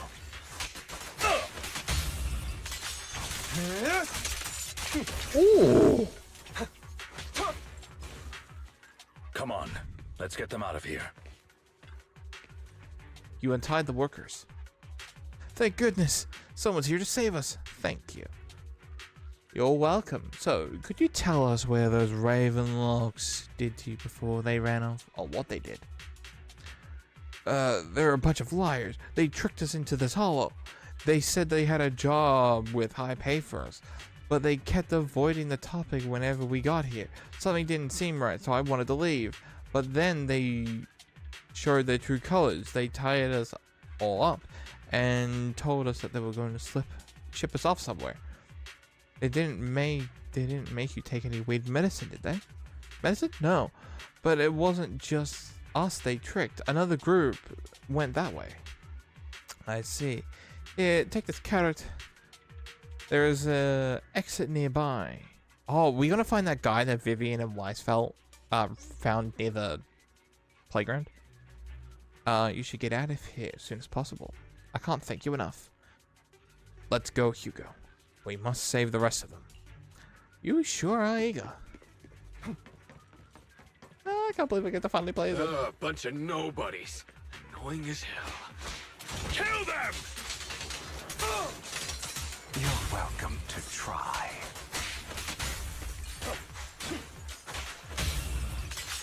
Yep. Yo, dude, this is so good. Dude, he can close the distance.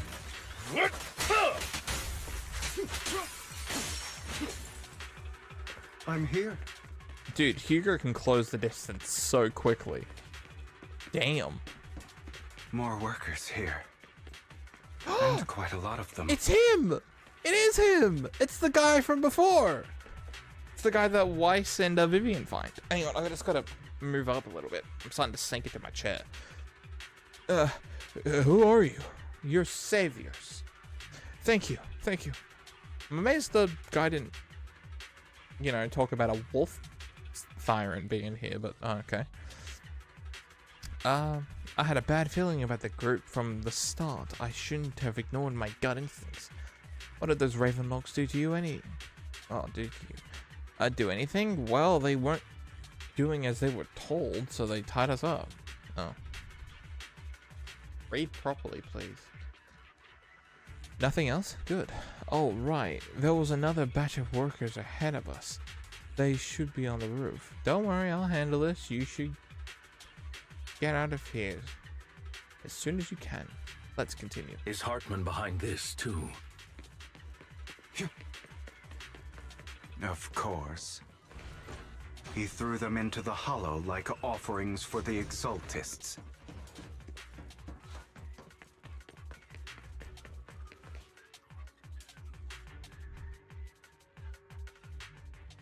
There's more over there. Let's hurry.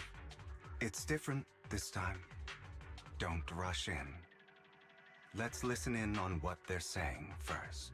I still need more direct evidence to ensure the plan is absolutely foolproof. The compensation you promised, it's all real, right? All we have to do is follow you into the Hollow for some simple tasks, and you'll give us a huge sum of dennies. Sounds real suspicious. Because it is. Shut your trap. You keep yapping and asking questions. If this is all so suspicious, why were you so eager to sign up for it? Because I don't have a choice. My daughter was previously caught in the Hollow disaster and suffered severe corruption. The treatment costs have completely drained our family's savings. So that's why... It's the same for me. A serious illness at a senior age. I need the money. Who would risk taking a job like this unless they were desperate? I'll do it. No matter how suspicious. As long as I can get paid, I'll do anything. Even risk my life. Wait, you people from the Ravenlock family, you're part of a big company in Tops. You wouldn't go back on your word, right? Yeah, they would. Don't worry, you'll get every Denny you were promised. But before we start, you all need to take this medicine first. The Faceman pulls out a bunch of white pills and gives one to each other. Oh, another Ravenlock family member seems to be a bit doubtful and leans into it to whisper. Bro, should we really be doing this already? These workers keep talking. We're wasting time like this. And the sooner they take it, the sooner it'll be over. Consider it an early release for them. What? You didn't say anything about having to take pills before. Look, this is good stuff, alright? It'll increase your ether aptitude. There's tons of people who'd kill for something like this. Exactly! You'll be working in the Hollow for several hours. This is essential medication. You have to take it before we continue. If you refuse, then you can forget about the job. Of course, you won't receive the compensation either. Lycon, what are you doing? Rescuing those workers, of course. There's clearly something off about those pills. We can't let them take them. Now is not the right time. As I said, we need more evidence to ensure the plan works. And as I said many years ago, you can't exploit innocence to achieve your goal. So that's how you see it. If that's not what you want me to think, then explain everything to me. All right. It's a little complicated, but simply put, these workers will be fine. Of course, it's your choice to trust me or not. But if you try to rush in, I will stop you. I trust you. Meanwhile, the workers also made the decision, except talkative worker. Most of them already swallowed the pills. The first arrogant Ravenlock family member finally reveals his true nature, saying, "You think, After clearly corrupting everything, Hugo let out his sigh of relief. All right. That's the evidence. Now we can go and beat them into the ground as much as you want. Don't forget, you owe me an explanation. Also, don't overdo it and kill them, even if they're the worst of the Ravenlock family. Dude, this All is right, fucked up, Your man. Holiness, Saint Lycon. Who the hell are you?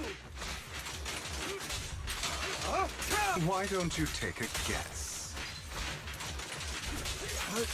We're the ones here to stop you. Oh, Lycon's even out here fighting with me. That's cool. To be honest, I think I prefer the way you used to fight. Repent! Prostrate yourself. You had a lot more aggression. Oh, that was so cool that you defeated a Ravenlock family. God damn it! Who the hell are you? How dare you mess with the Ravenlock family? Ravenlock. Savor the name while you can, for it will soon cease to exist. What's that supposed to mean? It means exactly what I said. I think this might be good for you. Sever your ties while you can. You still have a chance to walk your own path. The family's honor comes above all else. Is that really what you think? I saw the compassion on your face just now. You're not from the main family, right? That's why you were assigned to these trivial tasks. But in reality, there's no need for you to keep playing this boring game for them. I don't have a choice. From the moment I was born into the Ravenlock family, You always have a choice, if you're willing to act. All right, let's end the small talk here. A swift shot to the back of their necks of the Ravenlock family members. Don't worry, Lycon. I didn't hit them too hard, just enough to keep them quiet. How's that? My acting's pretty good, right? As always, a certain someone should take some lessons from you. I'll leave the rest to you then. Okie dokie. The workers carry the Ravenlock family members away, and only Lycon and Hugo remain. Okay, now can you tell me exactly what's going on here? As you can see, that worker just now was actually an informant of mine. The pills were swapped out with vitamin tablets. Outside of this batch, some workers have already taken the actual substance Hartman has. But rest assured, the antidote for it is already in development. I found the best in the field to help, and with the data I collected before, we should have results soon. I wanted to ask, the reason you decided to lock yourself in a room and endure the effects of the drug, He had to see what besides would getting happen. evidence, it was also to collect data on this drug in order to create an antidote, correct? It seems you're not completely beyond hope. Oh, he tested it on You were himself. just being stubborn. Sometimes I wonder if you know me at all. Then, I have one last question. Why did you never tell me any of this back then? The truth is, I heard everything. That entire conversation between you and Jack. Before he passed away in that small attic. When Jack called you aside and gave you those warnings. When he told me you might go down the wrong path. That's right. You never said anything. What would I even do? Scream and rage over your suspicions, or get on my knees and beg for you to trust me? You know there's no way I'd allow myself to do such a thing. Besides, back then, even I was confused about myself. Jack, he... You can't save it, he's like right behind It's me. all in the past. You don't need to explain anything to me. Enough. We should get going. If we're going to reminisce over the past, we should find a more suitable location. After leaving the hollow, the two arrive at the place with a nice scenery. Lycon, Oh, that's nice. that incident back then. I didn't do it. It was a scheme Hartman devised to take over the family. It was Hartman who killed my father, too. I only discovered the truth long after the fact. I did indeed attack my father, and I thought he was dead. But he wasn't. I couldn't kill him. And even before that, if I hadn't hesitated, none of what followed would have happened. Even now, I still think they deserve death. But I no longer care to personally deliver that fate. They're beneath me. And I have more important things to do. You... I know we may never agree on that point, Lycon. I once wanted to fight against those ugly truths that defined me, but I discovered that the more I rejected them, the more painful it became. So, I could only accept that crazed, hateful, and malicious side of myself. As long as I know I will never become like my father, like Hartman, that is enough for me. You've changed. But I think that might be a good thing. Don't patronize me. You've changed a lot too, compared to before. I still disagree with Jack's words, and I won't forgive your betrayal. I will walk the path I believe is right, even if I must tread over thorns and through the mud. But I will also allow you to walk your own path, Lycon. Should I say thank you? You're welcome. Come to think of it, we haven't talked about your legs and eye. It was just an accident, not your fault. How did it happen, I'm though? doing well now. I hope you are too. On the contrary, perhaps I should be the one apologizing. I misjudged you.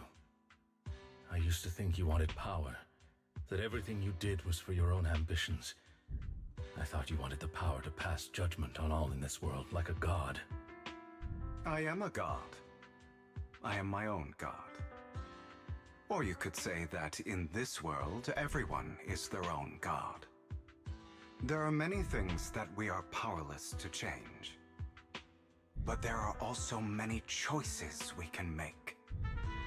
Just as I said before, I am the only one who can kill me or save me. I'm glad you think that way. Let's go. I still have one last thing to do. To witness the end of Ravenlock. Damn. This motherfucker is like 5 steps ahead, man. He's like a light. As Hugo recounts the process of gathering evidence, Hartman, unable to listen to any longer, slams the table in anger. Oh, are we back in the room? You really think you can take my place if I die? Never, you filthy bastard! Your little tricks mean nothing. As long as the Ravenlock family stands, I can still get back on my feet. You still don't get it, do you? This was never about avenging my father. And I don't care about taking your place. I didn't come this far just to kill you. That'd be pathetic. Oh. Right on cue. Why don't you take a look at this, Uncle? On behalf of TOPS, I'd like to clarify that we had no involvement in the Ravenlock family's actions. TOPS is officially terminating all partnerships with the Ravenlock family, effective immediately. We will have no further affiliation with them. Oh, damn. Are you crazy? What the hell do you get out of ruining the Ravenlocks? You want to be a petty thief forever?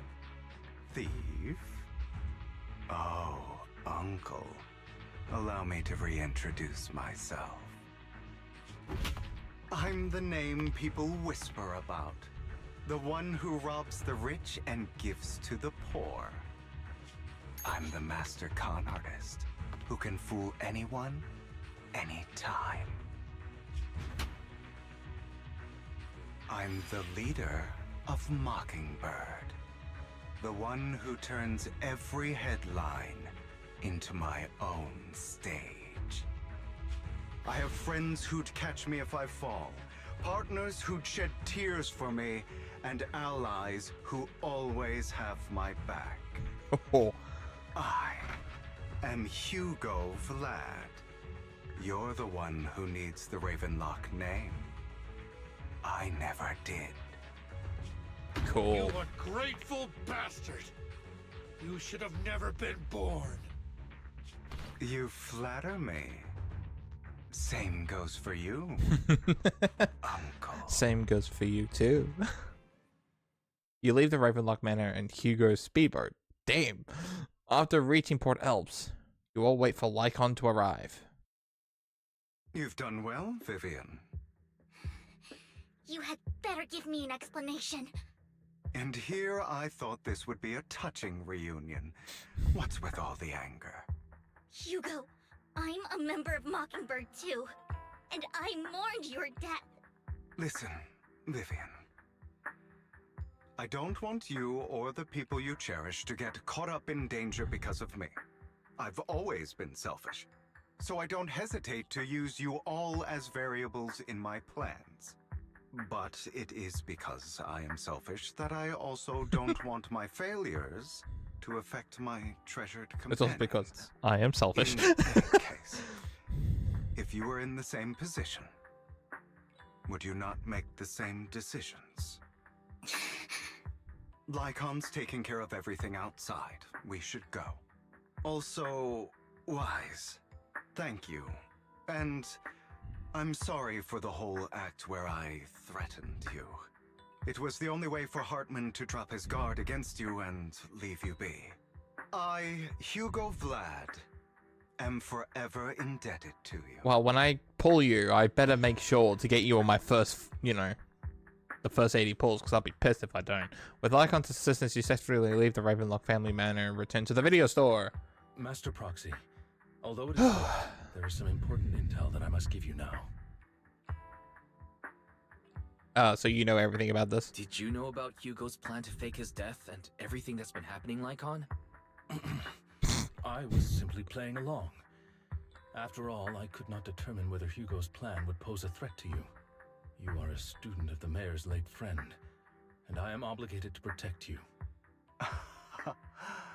You still have that habit of finding awkward excuses when you're embarrassed. Mr. Hugo Vlad, if you have any important intelligence to share, please do so with haste. I need to return to rest before midnight. You two sure are, close. Buddies again. For the sake of a certain old fossil's sleep schedule, I'll keep it brief. I learned from Camille that Dina intends to embed the sacrifice core into the sacrifice. Oh. Apparently, it will make the sacrifice much and obedient. Stronger. Sacrifices created this way will not retain their minds and will indiscriminately attack all living beings, including their creator. So the Exaltists don't do this. It would bring them no benefit. But Dina's concoction can control people's minds. If a person takes the pill and is injected with the serum Landon left behind, the sacrifice would be under its creator's control.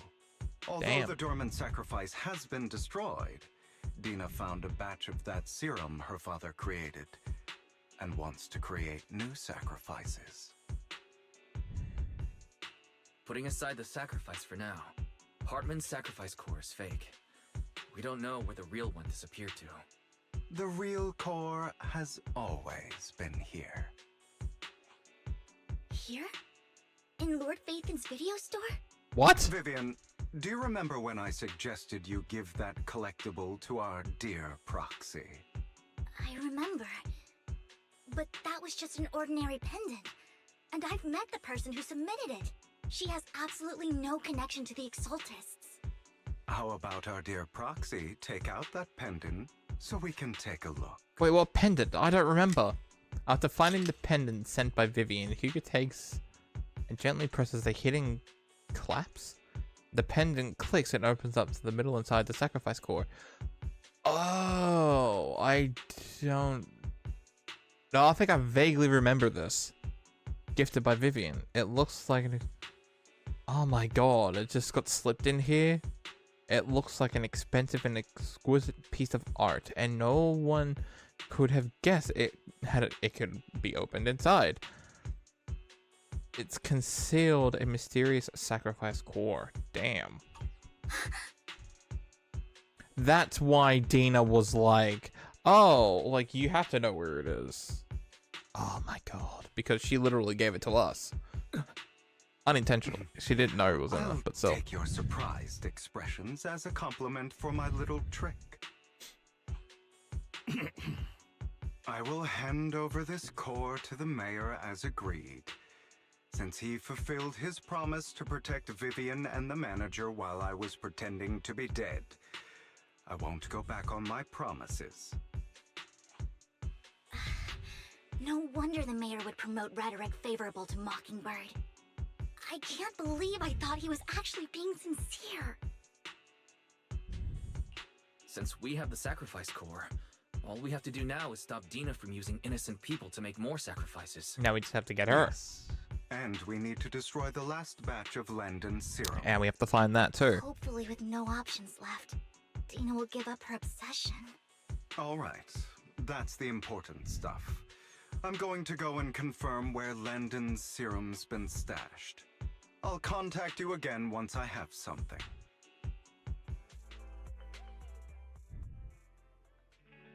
What's wrong, Lycon? Were you in a rush to get back and rest and go to bed? You act like you're gonna you're gonna turn into a werewolf at midnight or something. How are you feeling now?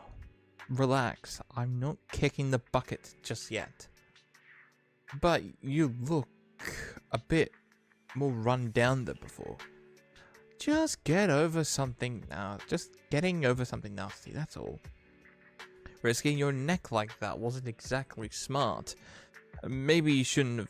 Lycon, remember what I said back when I faked my death? For a permanent and absolute victory, we must endure the pain of cutting away rotted flesh and preserve through the darkest hour before the dawn. Not wrong, sure, but if it was arrogant enough, instead of playing God and picking who lives and dies, I'd rather just do what I can. Besides, at the end of the day, a person can only shape their own destiny, nothing more. You've really come a long way. Well, I appreciate the compliment. Hugo, you've got a lot of explaining to do. No more secrets. I'll lay it all out, promise. After a little chat, Lycon, Hugo, and Vivian say the goodbye and take off. Back into your room, you drift off into a deep sleep. Wise, Hugo sent a message earlier. There's a new progress on the sacrifice situation. They found a large batch of unused sacrifice serum. Oh, great. He wanted us to be their guide. He, Vivian, and Lycon will be heading into the Hollow with us to destroy the serum. And I'll use the HDD system this time to head in with you. Oh, God, okay. When you're ready... Just give me a shout, Wise. Remember to bring ears with you. Okay. Oh, God.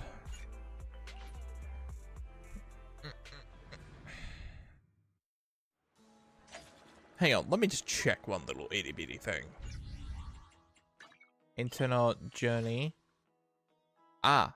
Right, so this is the last bit. Man, the main story using oneself as bait, that felt like it went on forever. I'm not gonna lie, it did feel like it went on forever. Hello, you three. Dear managers, you're here. Having two Lord Phaethons leading the way for me must be the luckiest. I must be the luckiest person alive. Call it Vivian. We'll be counting on you two. Just as according to my intel, this is quite the large batch of serum. Wait, can I just say, where's the Void Hunter level special investigator chick? Where did she go? I've already forgotten her name. But where did she go? She was just here for 1 second, then she's gone. I guess... I hope I read that last box. I guess my guess is that Dino wouldn't put all the serum in one place, so we may need to split up. Just to be safe, we'll be counting on both of you to guide us. Once you're both ready, let's head into the Hollow. Let's go. Let's stop this crazy bitch. Right? Let's do this. No more talkies. Let's go punching.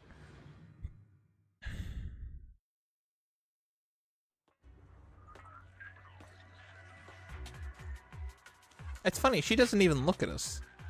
And yet she's the most obsessed with Phaethon. Should be somewhere nearby. Oh, I got everyone. I did some digging. Some of the missing workers were brought here too.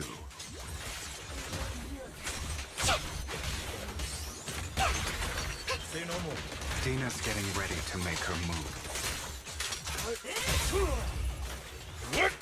Don't worry, we'll clear them out. Yeah. Oh, that is such a good move. That is such a good move. They're trying to destroy the goods. Stop them!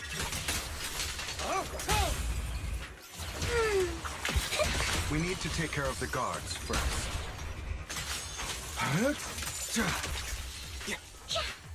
You better not get my dress dirty. Some of the serum is stored in this warehouse.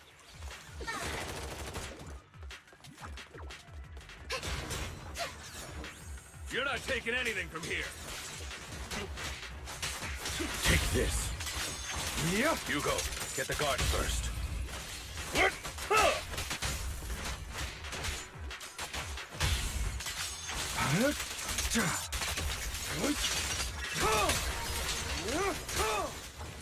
Oh, you just stepped into your own grave!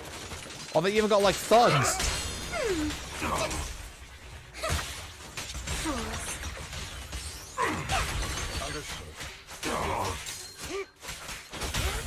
I'll write the ending to your nightmare. Not worth my time. I'll take you. Notice me, Lord Nathan.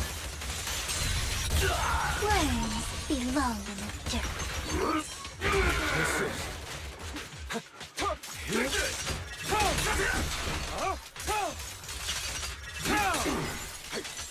Prostrate yourself before the abyss.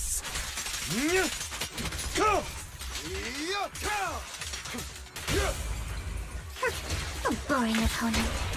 Tales for the dawn that sets the world alight. Oh, damn. More of Landon's serum survives than expected. Fortunately, since they're still here, it means Dina hasn't executed the final step of her plan. There's likely a lot more stashed around here, and we have yet to locate the missing people. You know, it reminds me, this whole chapter moment reminds me so much of what's his name from section 6? The guy that's always sleeping because he always has nightmares. Because remember, he was injected with serum and that was going to turn him into an ethereal as well. And he was at the docks and he was going around like finding a bunch of them, and that's when like PubSec was also coming around to help. Our actions here won't go unnoticed. Perhaps they're making plans to deal with us on their side. They're going to use the people as like human shields or something. With Landon and Dina's concoctions combined, she may be capable of creating a sacrifice that obeys her. If it comes to that, this will get far more troublesome. How about we split up? Hugo and Lycon will destroy what remains of the substance around here, and Vivian and I will go search elsewhere. Very well. Let's go with your plan. But be careful if you encounter Dina and her people. According to Camille, she's absolutely obsessed with completing her father's dying wish. Who knows what she may try. She'll use it on herself. Let's part ways here for now. And perhaps the other manager could use Eos to guide us.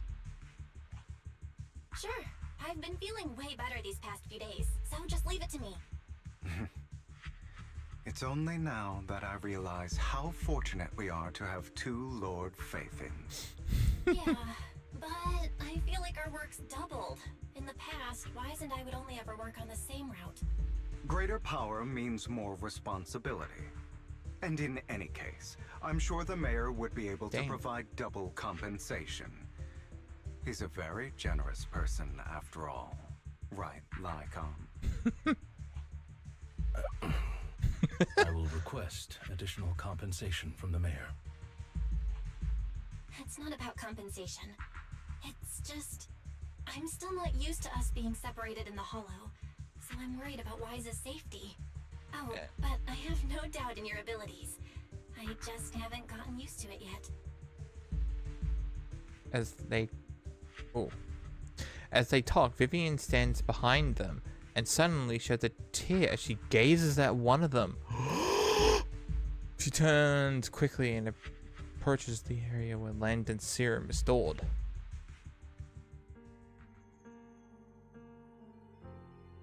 Oh no! Don't tell me that someone's gonna die. Vivian recalls a tear she shed when she looked at Faithin and the destiny she saw then. This is the future I saw.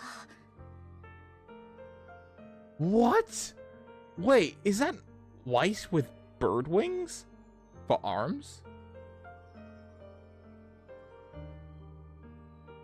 Wait, is Weiss gonna die? And then I have to play as Belle? Lord Faithin. Vivian closes her eyes as she makes a decision to grab of Landon's serum.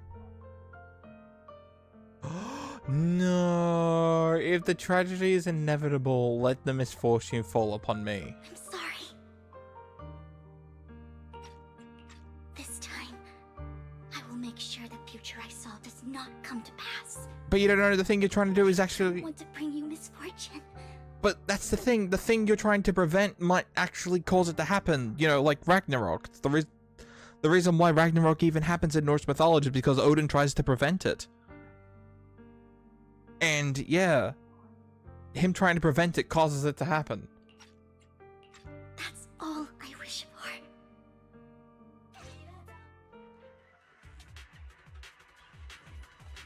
Oh, Vivian, don't do anything stupid. Leave this to me, Lord Phaethon. Oh, God.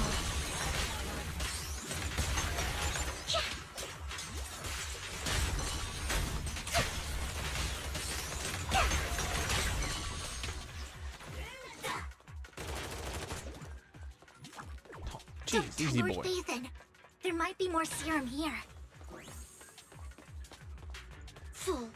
How dare you steal from Lady Tina?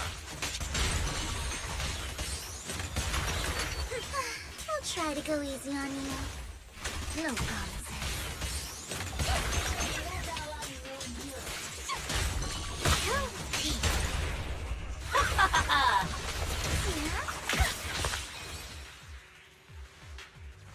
There are containers by the fissure.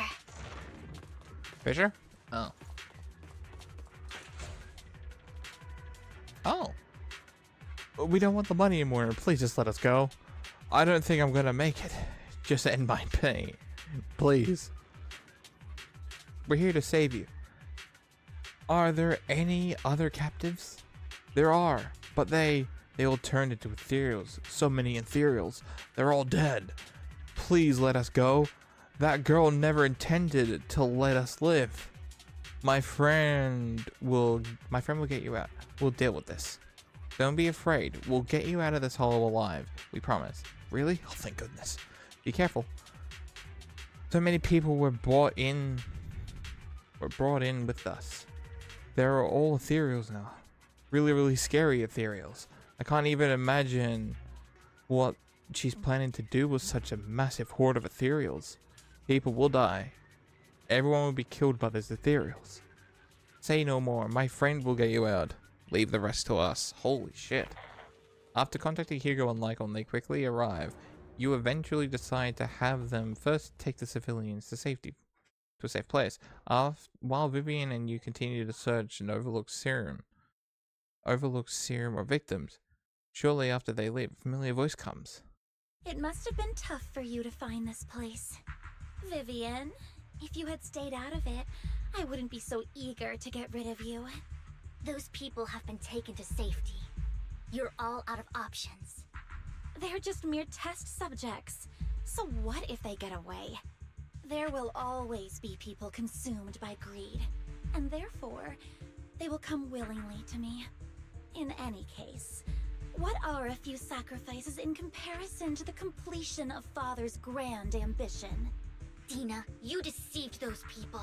They didn't come willingly to you. You tricked them, just like Landon did back then. Deceived? Father gave hope to those who had everything taken from them by the Hollows. Vivian, you once rejoiced at the hope Father offered you, too. Before Father took you in, you were no more than an omen of disaster that no one wanted. It was Father who gave you shelter and a purpose for existing. Do you remember the first time you bestowed a blessing under Father's guidance? How did you feel when that person looked at you with adoration and gratefulness? That was the first time you felt hope. Like your existence had a purpose, right? Don't forget that it was Father who, through what you call deception, gave you hope. And you, what have you done? You basked in Father's attention and everyone's adoration, only to destroy everything. Do you think that by leaving the Exaltists, those people will live better lives? Of course not. Those who suffered under the Hollows will only continue on as walking corpses, without the hope Father gave them. Do you really think you're some sort of savior, Vivian? In the end, you're just an ungrateful brat who brings misfortune to those around her. It was you who destroyed everyone's hope. Not everyone wants to live in false hope, Dina. You say it's because of greed that people willingly become your sacrifices. Perhaps those people aren't entirely virtuous. But that greed is just wanting to live a better life beyond the Hollows. What you and Landon have done was never about giving people hope, but exploiting it. Stop lying to yourself. Deep down, you know what Landon did was cruel. No. Back then, when Landon wanted to inject you with the serum, the fear in your face was as plain as day. I saw it all clearly. If all of this is as righteous as you claim, then why did you make such an expression, Dina? Don't look at me with such pity! Father did nothing wrong. All of this is to make something of the Hollows other than disaster. That's everyone's only hope. Dina, it's not too late to stop. Stop living in this lie. You know what would happen if a sacrifice loses control and escapes the Hollow. It's not the Hollows that are to blame for those people's deaths, but the hope you keep talking about. That will cause more despair and claim more lives. That is merely the necessary sacrifice to accomplish a greater goal. No one deserves to be a sacrifice. Your hypocritical magnanimity disgusts me. I can always go and get more test subjects if they've escaped. And I will be able to replicate Father's serum with enough time. With you gone, I'll be able to complete Father's gift to the Creator and fulfill his last wish. Camille, release the failed subjects. Lady Dina. Camille, are you going to do what you did before? You keep saying you'll follow the Creator, but it's all lies. Lady Dina, the Hollows took my family from me. I understand that there's no way to get back what I've lost. It was Lord Landon who told me that the Creator would guide me. One day, Hollows will no longer be disasters. Everyone will be able to survive inside them. I look forward to the day when this hope becomes reality. I watched you grow up, and I know that you've always looked up to your father. He gives you hope, and I destroyed that hope with my own hands. Technically, it was I know the his. pain of loss, so I've always felt guilty. I mean, he was holding the gun. I want to atone for the hope I destroyed. But Dina, I don't want to ruin more lives, and I don't want to continue watching you destroy yourself. Vivian is right. Not everyone wants to live in false hope. So, please, stop. Camille, are you abandoning me too? I'm not You're abandoning fucking insane. you. I just don't want to see you go past the point of no return. The point of no return? I passed that point ages ago. No, Dina. You can still turn back. I'll be your way back. Where are you going, Camille? I made a deal with Hugo and the mayor. If someone needs to take the fall for this, let it be me. I did it. All of it. I've been forcing Landon's only daughter, Dina, to research how to create sacrifices. I colluded with the Ravenlock family for my own gain. Everything Dina did was under duress. Since I've kept her captive for so long, she doesn't have the skills to survive as an independent member of society. She'll need a caretaker and teacher. Someone who will look after her and educate her. No! I refuse, Camille! I refuse to accept this! Oh, shit. Dina, I'm going to dispose of those failed subjects. I won't allow it! You'll die! I won't allow it! You can't leave me. I command you! You've always followed my orders, and you will follow them now! It wasn't your orders that I've been following. My younger sister, who was stolen from me by the Hollows, also had such beautiful red hair. When Landon told me the Creator could bring me hope, you were standing there, right behind him. I was certain, then and there, that this was the hope the Creator had given me. Start over, Dina. You still have so long, so much time. You'll make friends, find people who love you, and make many beautiful memories. That's not what I want! Camille, you're not allowed to die! I won't allow it! I won't allow it! Goodbye, Dina. And I'm sorry, Vivian. I'll leave the rest to you. Oh shit. Camilla suddenly walks towards the fissure as Dina stares after her disappearing figure. After a moment, she also walks forward. Vivian is about to stop her, but Dina uses the control to container door. Ethereals surge out, blocking the path. Oh shit. Let's take out these ethereals first. We can't let Camille's efforts go to waste.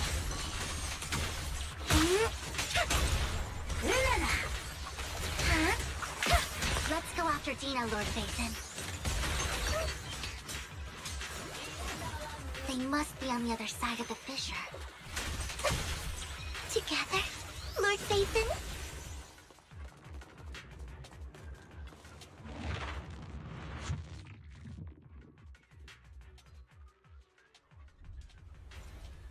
New area. Oh shit.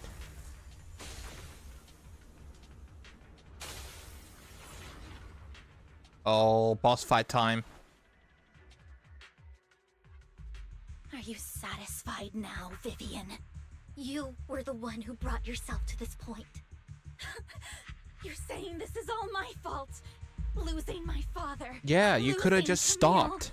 Fucking I idiot. wish you had never come into my life.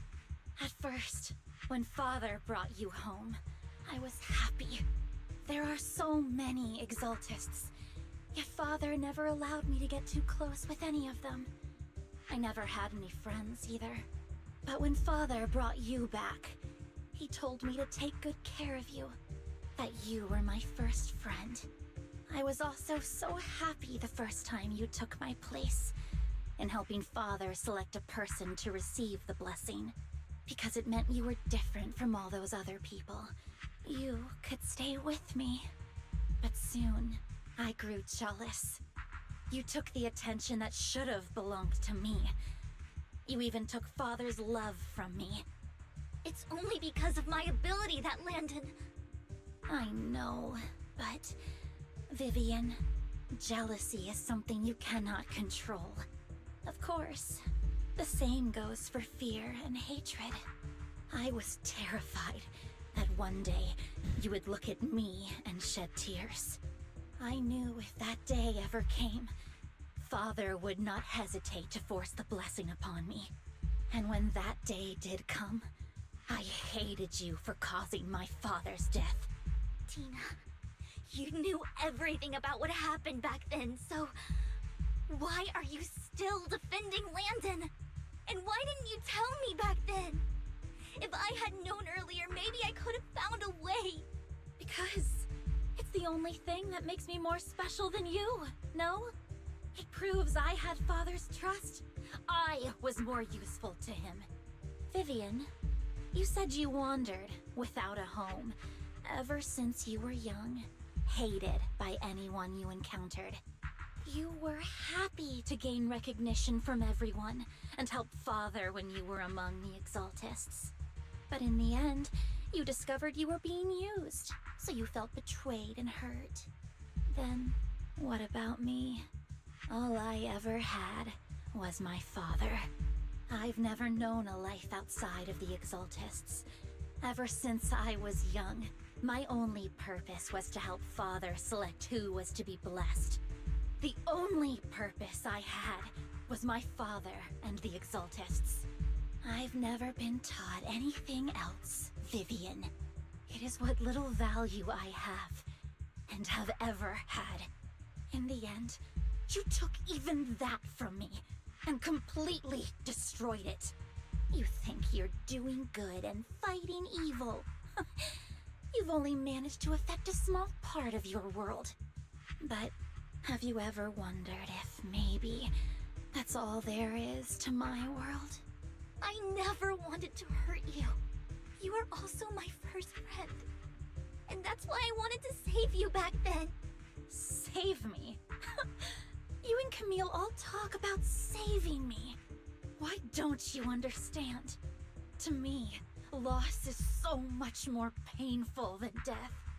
Tina, you can start over. Everything Camille did was so you could live on. Let's leave the Hollow together. There are so many amazing places in New Eridu. This time, I'll take care of you. I've also met so many amazing people. I'm sure they'll love you too. Okay, Tina? Vivian, I can't forgive you. And I don't want to forgive you. I have nothing left. If what little hatred I do still harbor were taken from me, well, I refuse to be so pitiful.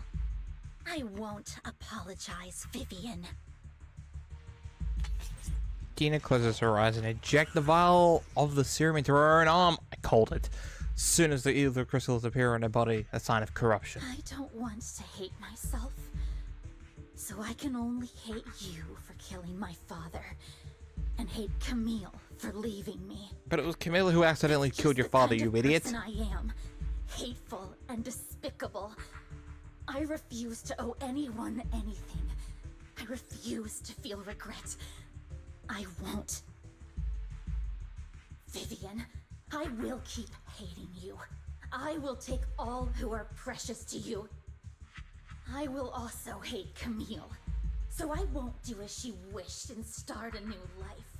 Oh, shit. Vivian, if you had never existed, if I had never, you would be...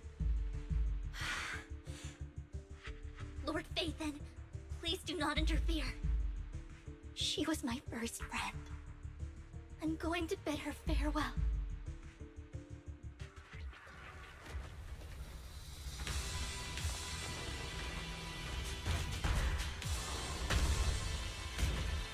Now, that looks a lot different from the art that we just saw. Because I know I saw a giant pair of, like, ethereal boobies, but, you know. The pain will be over. Lord Phaethon, There's come the... any closer. Holy shit.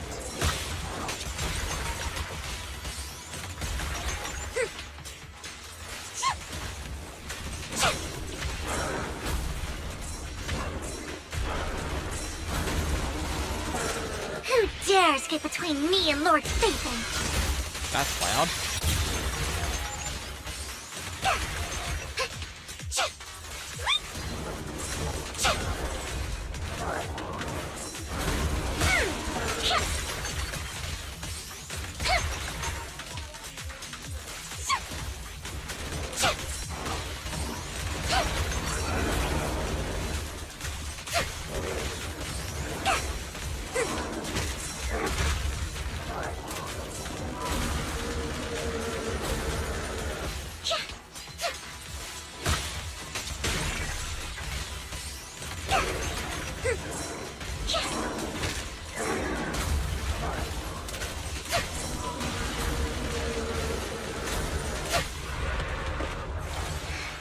I'm gonna turn it down just a little bit because that's a little bit too loud. Vivian, behind you!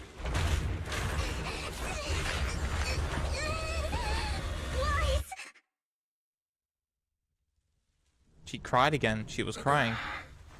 What happened? Oh, did I fall into a fissure? What the? Holy shit. Vivian! Lies, don't come near me. This is my own choice.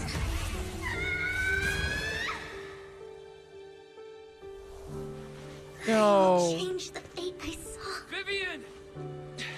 I just want you to remember me when I looked my best.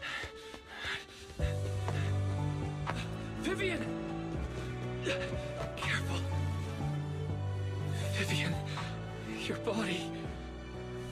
I'm sorry you had to see me like this, but I don't want to be the one that only brings misfortune anymore. No. There's got to be another way. It's so warm, and the night is beautiful. I mean, Haramasa survived when he was injected with ethereal stuff, so maybe she will too.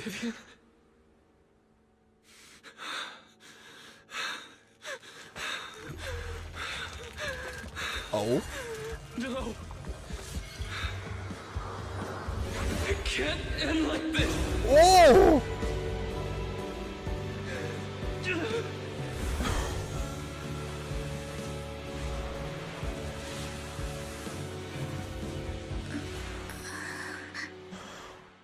Oh shit! Holy shit, that was so fucking cool! That was like the Void Hunter symbol. Oh my god. It feels as if you had a long dream where you saw your teacher again with her familiar smile. But soon the environment and your teacher both dissolved into in the water. Like behind a misty, certain blurring, and vanishing. Wise. Wise. Wise, you're finally awake. Holy shit, that was so cool. I mean, you can't kill off a waifu. I mean, come on. I'm at the store. I remember I was with Vivian. Wait, she injected herself with Landon's serum. Is she okay? Hugo and Lycon brought you out of the hollow. You scared me to death. Thank goodness you woke up. And you said Vivian used the serum on herself? But she looked fine to me, bar a couple of scratches. Hugo sent me a message earlier saying he got her checked over and she was alright. Do you remember what happened? The situation was dire, so Vivian used the serum on herself to defeat the ethereals. I saw the crystallization process starting to occur.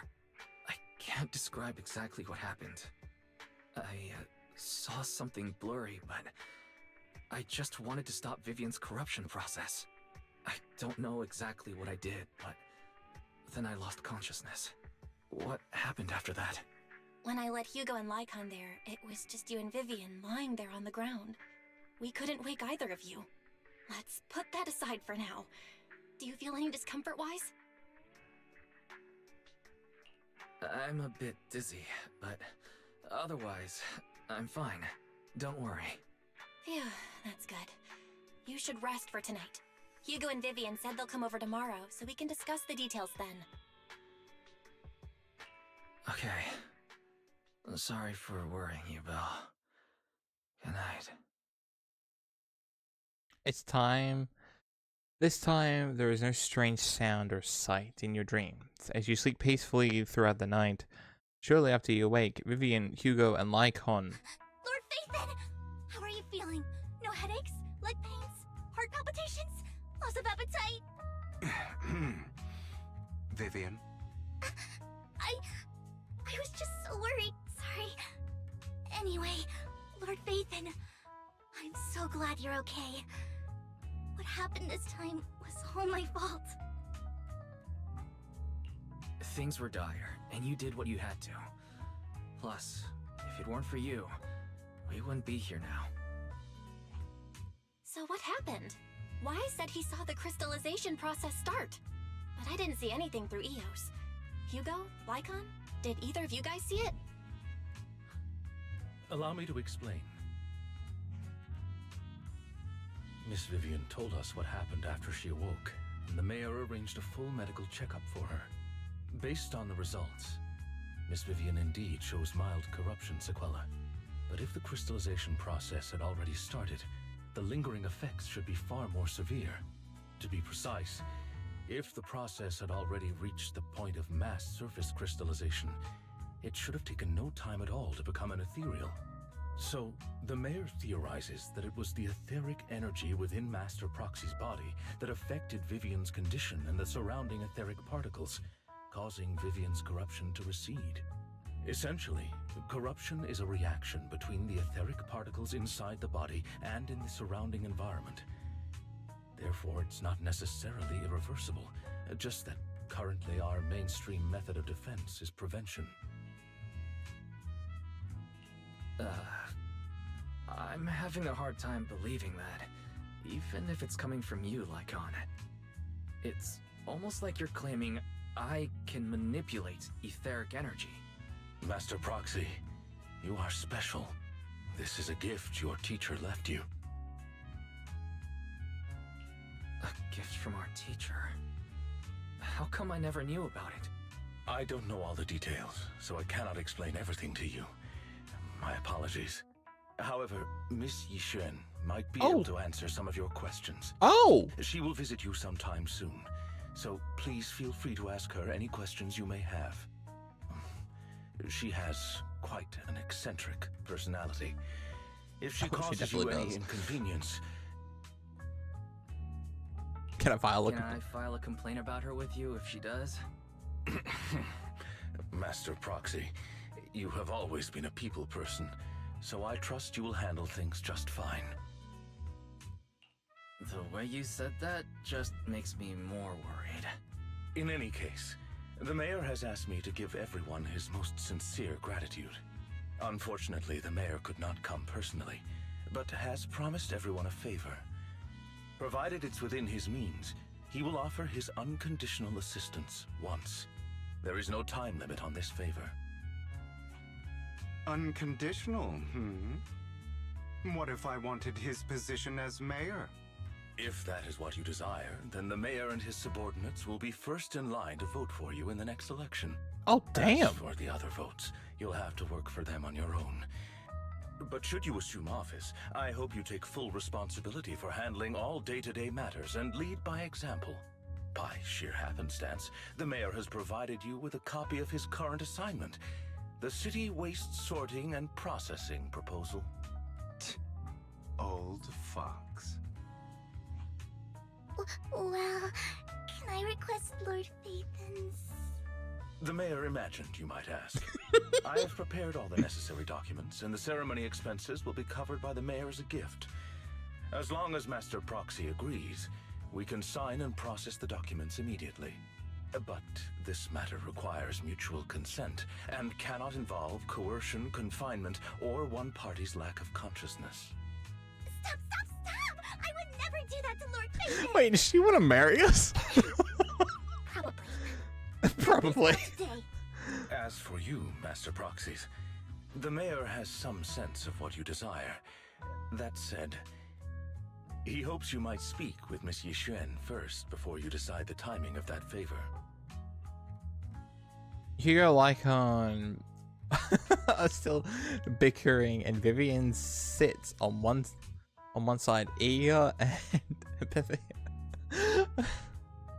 As anyways, you can smell the aroma of noodles from the neighboring noodle shop, and hear snippets of music from her stall. Thank goodness. Time goes on, but there will always be friends by your side. After eating, Hugo, Lycon, and Vivian take their leave. Weiss, are you feeling alright? What Lycon talked about, controlling ether particles? He said that it was a gift from our teacher. I keep thinking about it. I feel like something insane is going to happen. Oh yeah. We're gonna be our own straight characters, baby. Let's go. I can't think about this right now. You only just recovered, Weiss. You should get some rest. Go to bed. We'll talk about this later. Oh my god, we are heading upstairs to rest. So wait, would it be possible for me to like revert like ether corruption completely? Could we turn like I guess my teacher is left for us, then doesn't prove her research was focused on migrating the damaged hollows among humanity? Perhaps this can serve the evidence that she was innocent. But I don't feel anything yet. It doesn't feel like I have any special powers. Your thoughts are all jumbled together, and your mind feels heavier and heavier. You drift off without noticing it.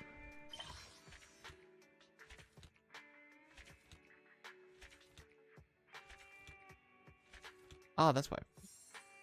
Damn. Damn.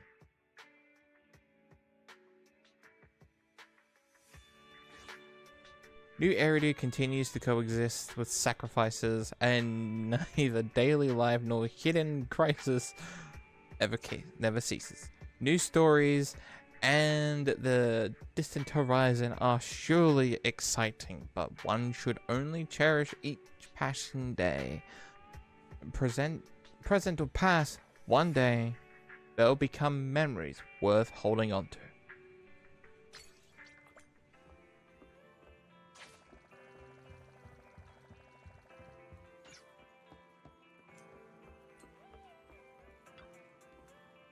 Wait, someone's calling us. I forgot how to pronounce it. Is here for you. She's dressed like one of those masters of mystical arts from those movies. Do you know her? I do. Oh, I do. She saved Vivian and me when we were encountering some ethereals in the hollow. Belle, do you remember what the mayor said before, that we'll have to bring the Void Hunter ranked special investigator to help us adjust to our ethereal aptitude?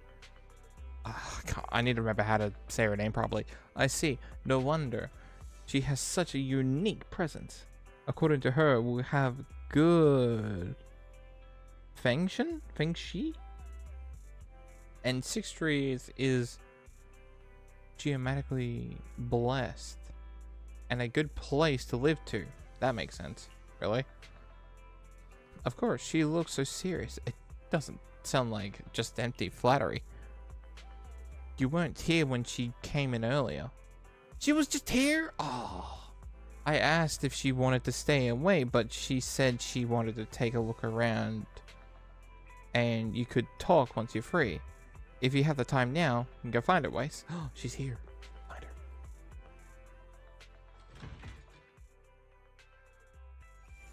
her. There she is. What an interesting soul. Yeah, it's run by a dog. There you are. Damn. Special event. I did not expect that such a spiritual entity would exist here. It appears this street is a geomantic gem. She is so fucking pretty. Like, holy shit. Besides, you know, completely going like, holy shit, she's so cool when she fights. But, like, her face is, like, really pretty. A spiritual entity? His name is Howl, and I guess you could count him as a neighbor of mine. Is there anything special about him? No, I was simply a bit surprised. It's rare to find such an intelligent individual of this breed. Even huskies can be really smart, like Howl. You're right. Yet, being overly intelligent comes at a price. It must stay here for prolonged periods of time, parted from its owner and unable to move about freely. Both a blessing and a curse. However, it seems quite happy. We've strayed a bit off topic. Since you're back, let's discuss our partnership. Gently pets Hal's head, stuffs a few dennies into his money pouch, and then returned to the video store. Nice job. Good air circulation, excellent layout. Very suitable for a business. Your bamboo here are also very energetic. It seems your fortune is good when it comes to wealth. Huh. You even know feng shui? I'm happy to hear that. But who exactly are you? I suppose this is our first official meeting since parting ways in the Hollow. Now that both of you are present, allow me to reintroduce myself. My name is Yixuan, a mystic from Yunquei Summit. Yixuan. Okay. I'm not gonna remember that. Mystic? Like those people in movies who can tell your fortune and go around blessing people? This is my first time meeting one in real life. But what's Yunquei Summit? Any details you can give? Just an ordinary sect of the mystic arts. Our disciples travel all across New Eridu and sometimes collaborate with authorities. Currently, I'm affiliated with the Hollow Investigative Association. Right now, however, I'm here to discuss a partnership in the name of the Mayflowers. So, what sort of partnership are we talking about?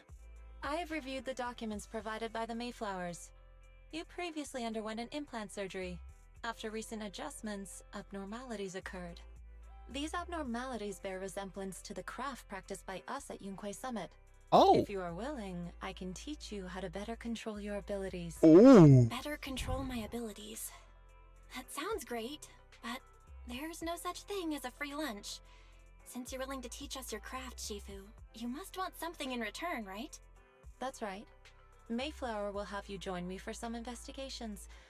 Looking at my divination results, this will be a complicated and very likely dangerous matter. He's still going over the details, but should have more information for you soon. You can wait until then to decide. Well, no way to play all these? Okay. Let's leave it at that. The weather is nice today, perfect for going out. I just happened to need to head to a nearby store to collecting something. If you're free, how about coming with me?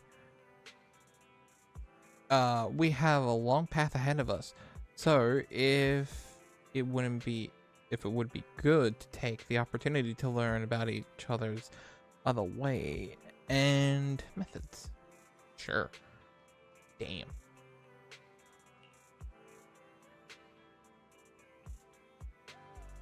I'm trying to figure out how a jacket works. The orangey yellowish jacket is just... Sounds good. Then let's go. Jishwen... Oh god. Shifu. Where's the store? It's at Lumina Square. It's called Bayan. Oh, I know that store. But I haven't... But it's been closed for ages now. Oh, is there a new store? Is that okay? It matters not. Whatever the situation, let's head over first. It's been ages since I came to the Janus Quarter. I'd like to take a look around. Just tell me when you're heading to Lumina Square. We can meet up there. Nods goodbye and leaves 6th Street. Damn.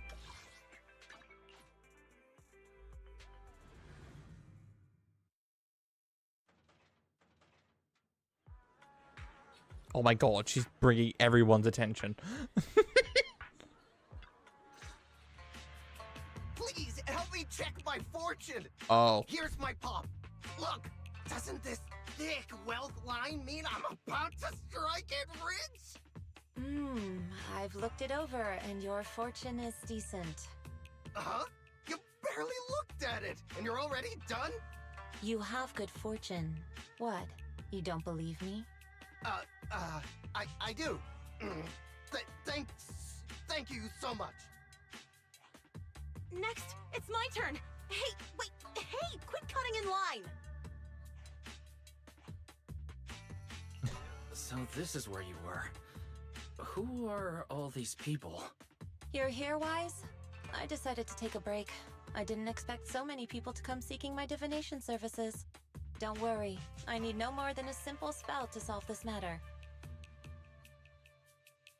Facing the crowd, Jishwen remained... Fortune-telling services is 10,000 dennies per session. Holy shit. It is the people setting a line. Oh, flee in fear, scattering. All gone? Good. It seems the Banish Wealth and Desire spell is still effective. Banish wealth and desire? That's a spell? This isn't the kind of craft you said you were going to teach us, is it?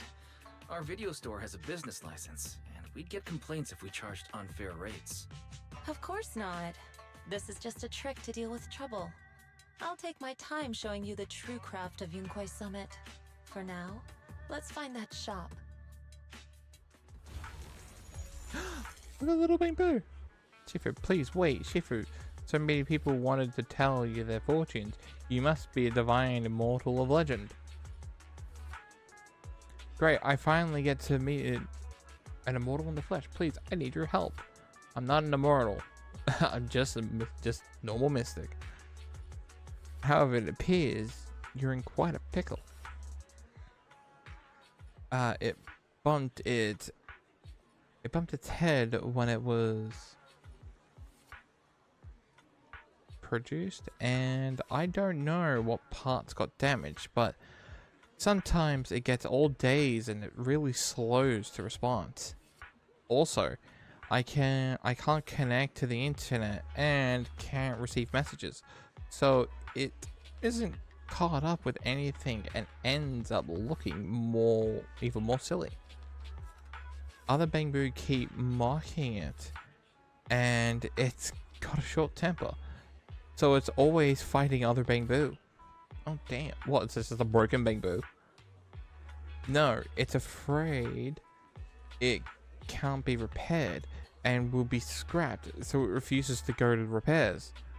But it likes watching those movies with immortals who catch demons, so it wants to learn mystic arts. If you try to convince it, it might agree and get repaired. So you wish to use the mystic arts as a cover to convince it to get repairs? It shouldn't be difficult. Place, do you know this place? Do you know any place nearby that does repairs? Yeah, back at 6th Street. There's no need for that. I can just check it over first. If there's no major hardware issue, I can do some debugging and adjustments. Very well. Really? Great. Amazing, you two are amazing. My friend is not far from here. Please go check it out.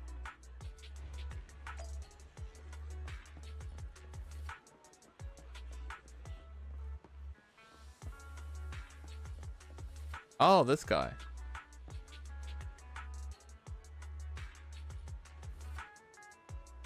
ZZZ, look. I brought you the Divine Immortal. Really? A real immortal? Yep. Really? Yeah, sure. They're really amazing. I just saw this Shifu say a spell that dispelled a whole crowd of people. She even said she'll train you in the mystic arts. Really? I've been waiting for this day for so long. Yes, however, in order you to walk the path of a mystic, you must have innate talent for it. Please allow your senior brother on the path of mysticism to check you over. Wow, great. Now I can be like those movie protagonists. Learning awesome mystic arts, gaining divine powers overnight, and then taking revenge on those bullies and getting the girl at the end. Dongle for a dongle. Dongle?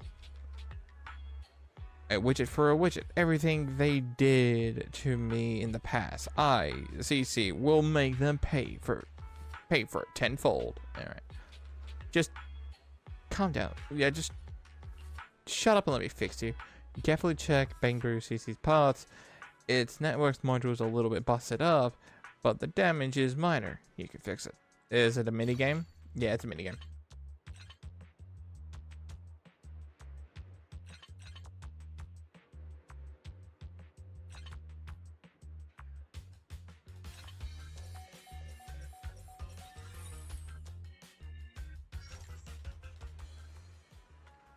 All repaired. Great, all repaired. How do you feel? Probably not good. What was that? Wow. Countless messages and updates are flashing before my eyes. Could it be? Is this what they call enlightenment? I've been enlightened. Enlightenment! Congrats. You are now connected to the internet. Thank you. Thank you. Please be my mentor, my official Shinfu. It's a bit too early for that. You have natural talent, but you must hone your state of mind.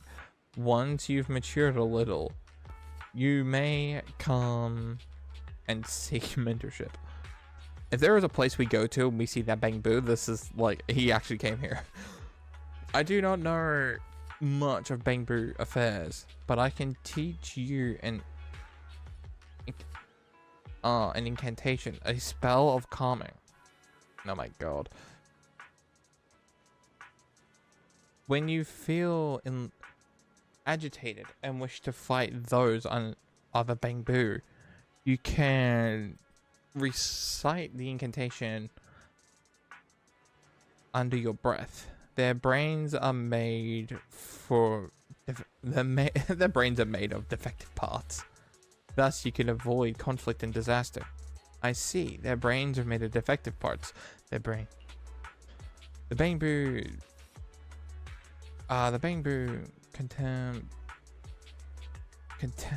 compliment this for a while. Yeah. Oh, Jesus. For a while, its gaze grows brighter. That's so amazing. As I recite the spell, those bullies don't seem so irritating anymore. Thank you for teaching me the spell of calming. Shifu, it really works. You're welcome. Though one should not get into fights if possible. If you must, be sure to win the fight, understand? Understood. Thank you, Shifu. Both Shifu. Thank you both for helping us. Since you're alright now, it is time for us to take our leave. Weiss, let's go to the fucking store, please. Yishuan Shifu, the store is right up ahead. Damn. Yes, this is the place.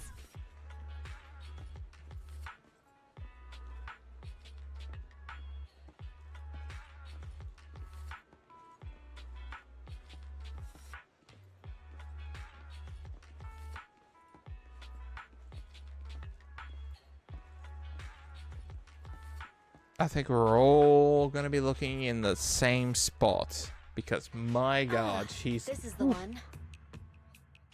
Seems it's closed. Another wasted trip.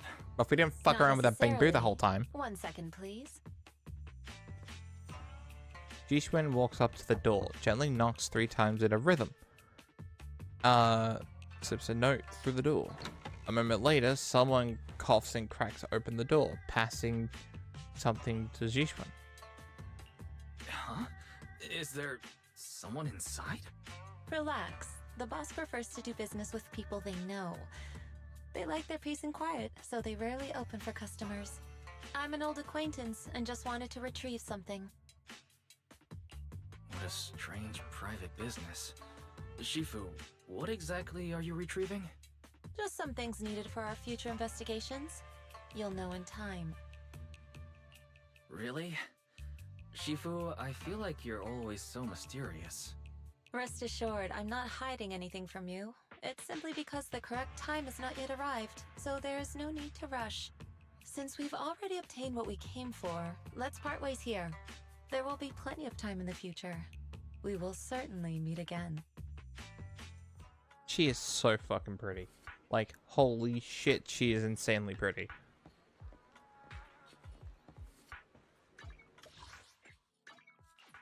Like, seriously, like, my god, she's insanely gorgeous. And just like, at the end of the first chapter, we got introduced to Astra Yao and Evelyn. We got in at the end of this, we got introduced to Jishwen. How do you say it? Weiss, you're back. Did everything go okay? Yeah, well. It's just that Jishwen Shifu deals with things in a rather unique way. Maybe that she's just how the mystic does things. I see. Weiss, does anyone else, whenever you hear Jishwen Shifu, your brain immediately goes to Master Shifu from Kung Fu Panda, because my brain's going there too.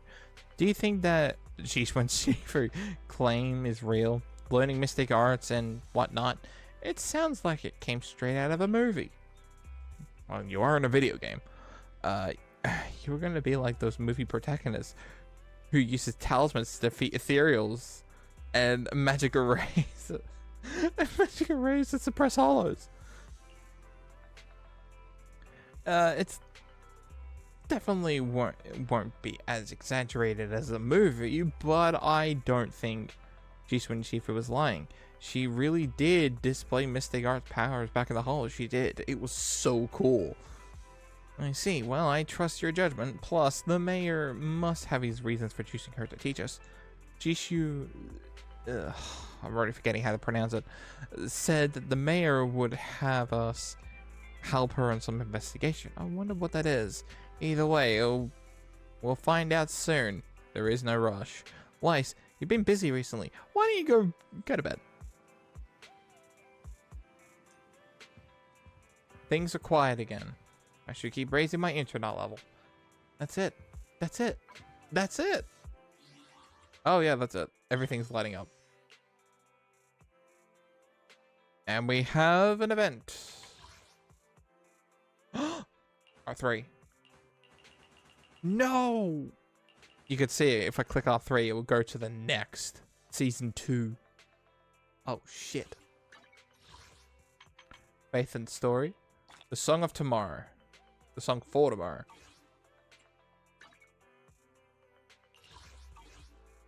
Alright, that's it.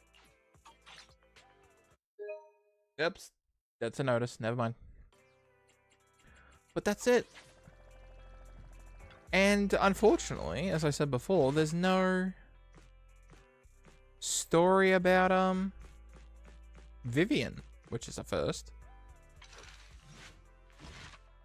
No special episodes. Oh, look at that. Bury the tears with your past be.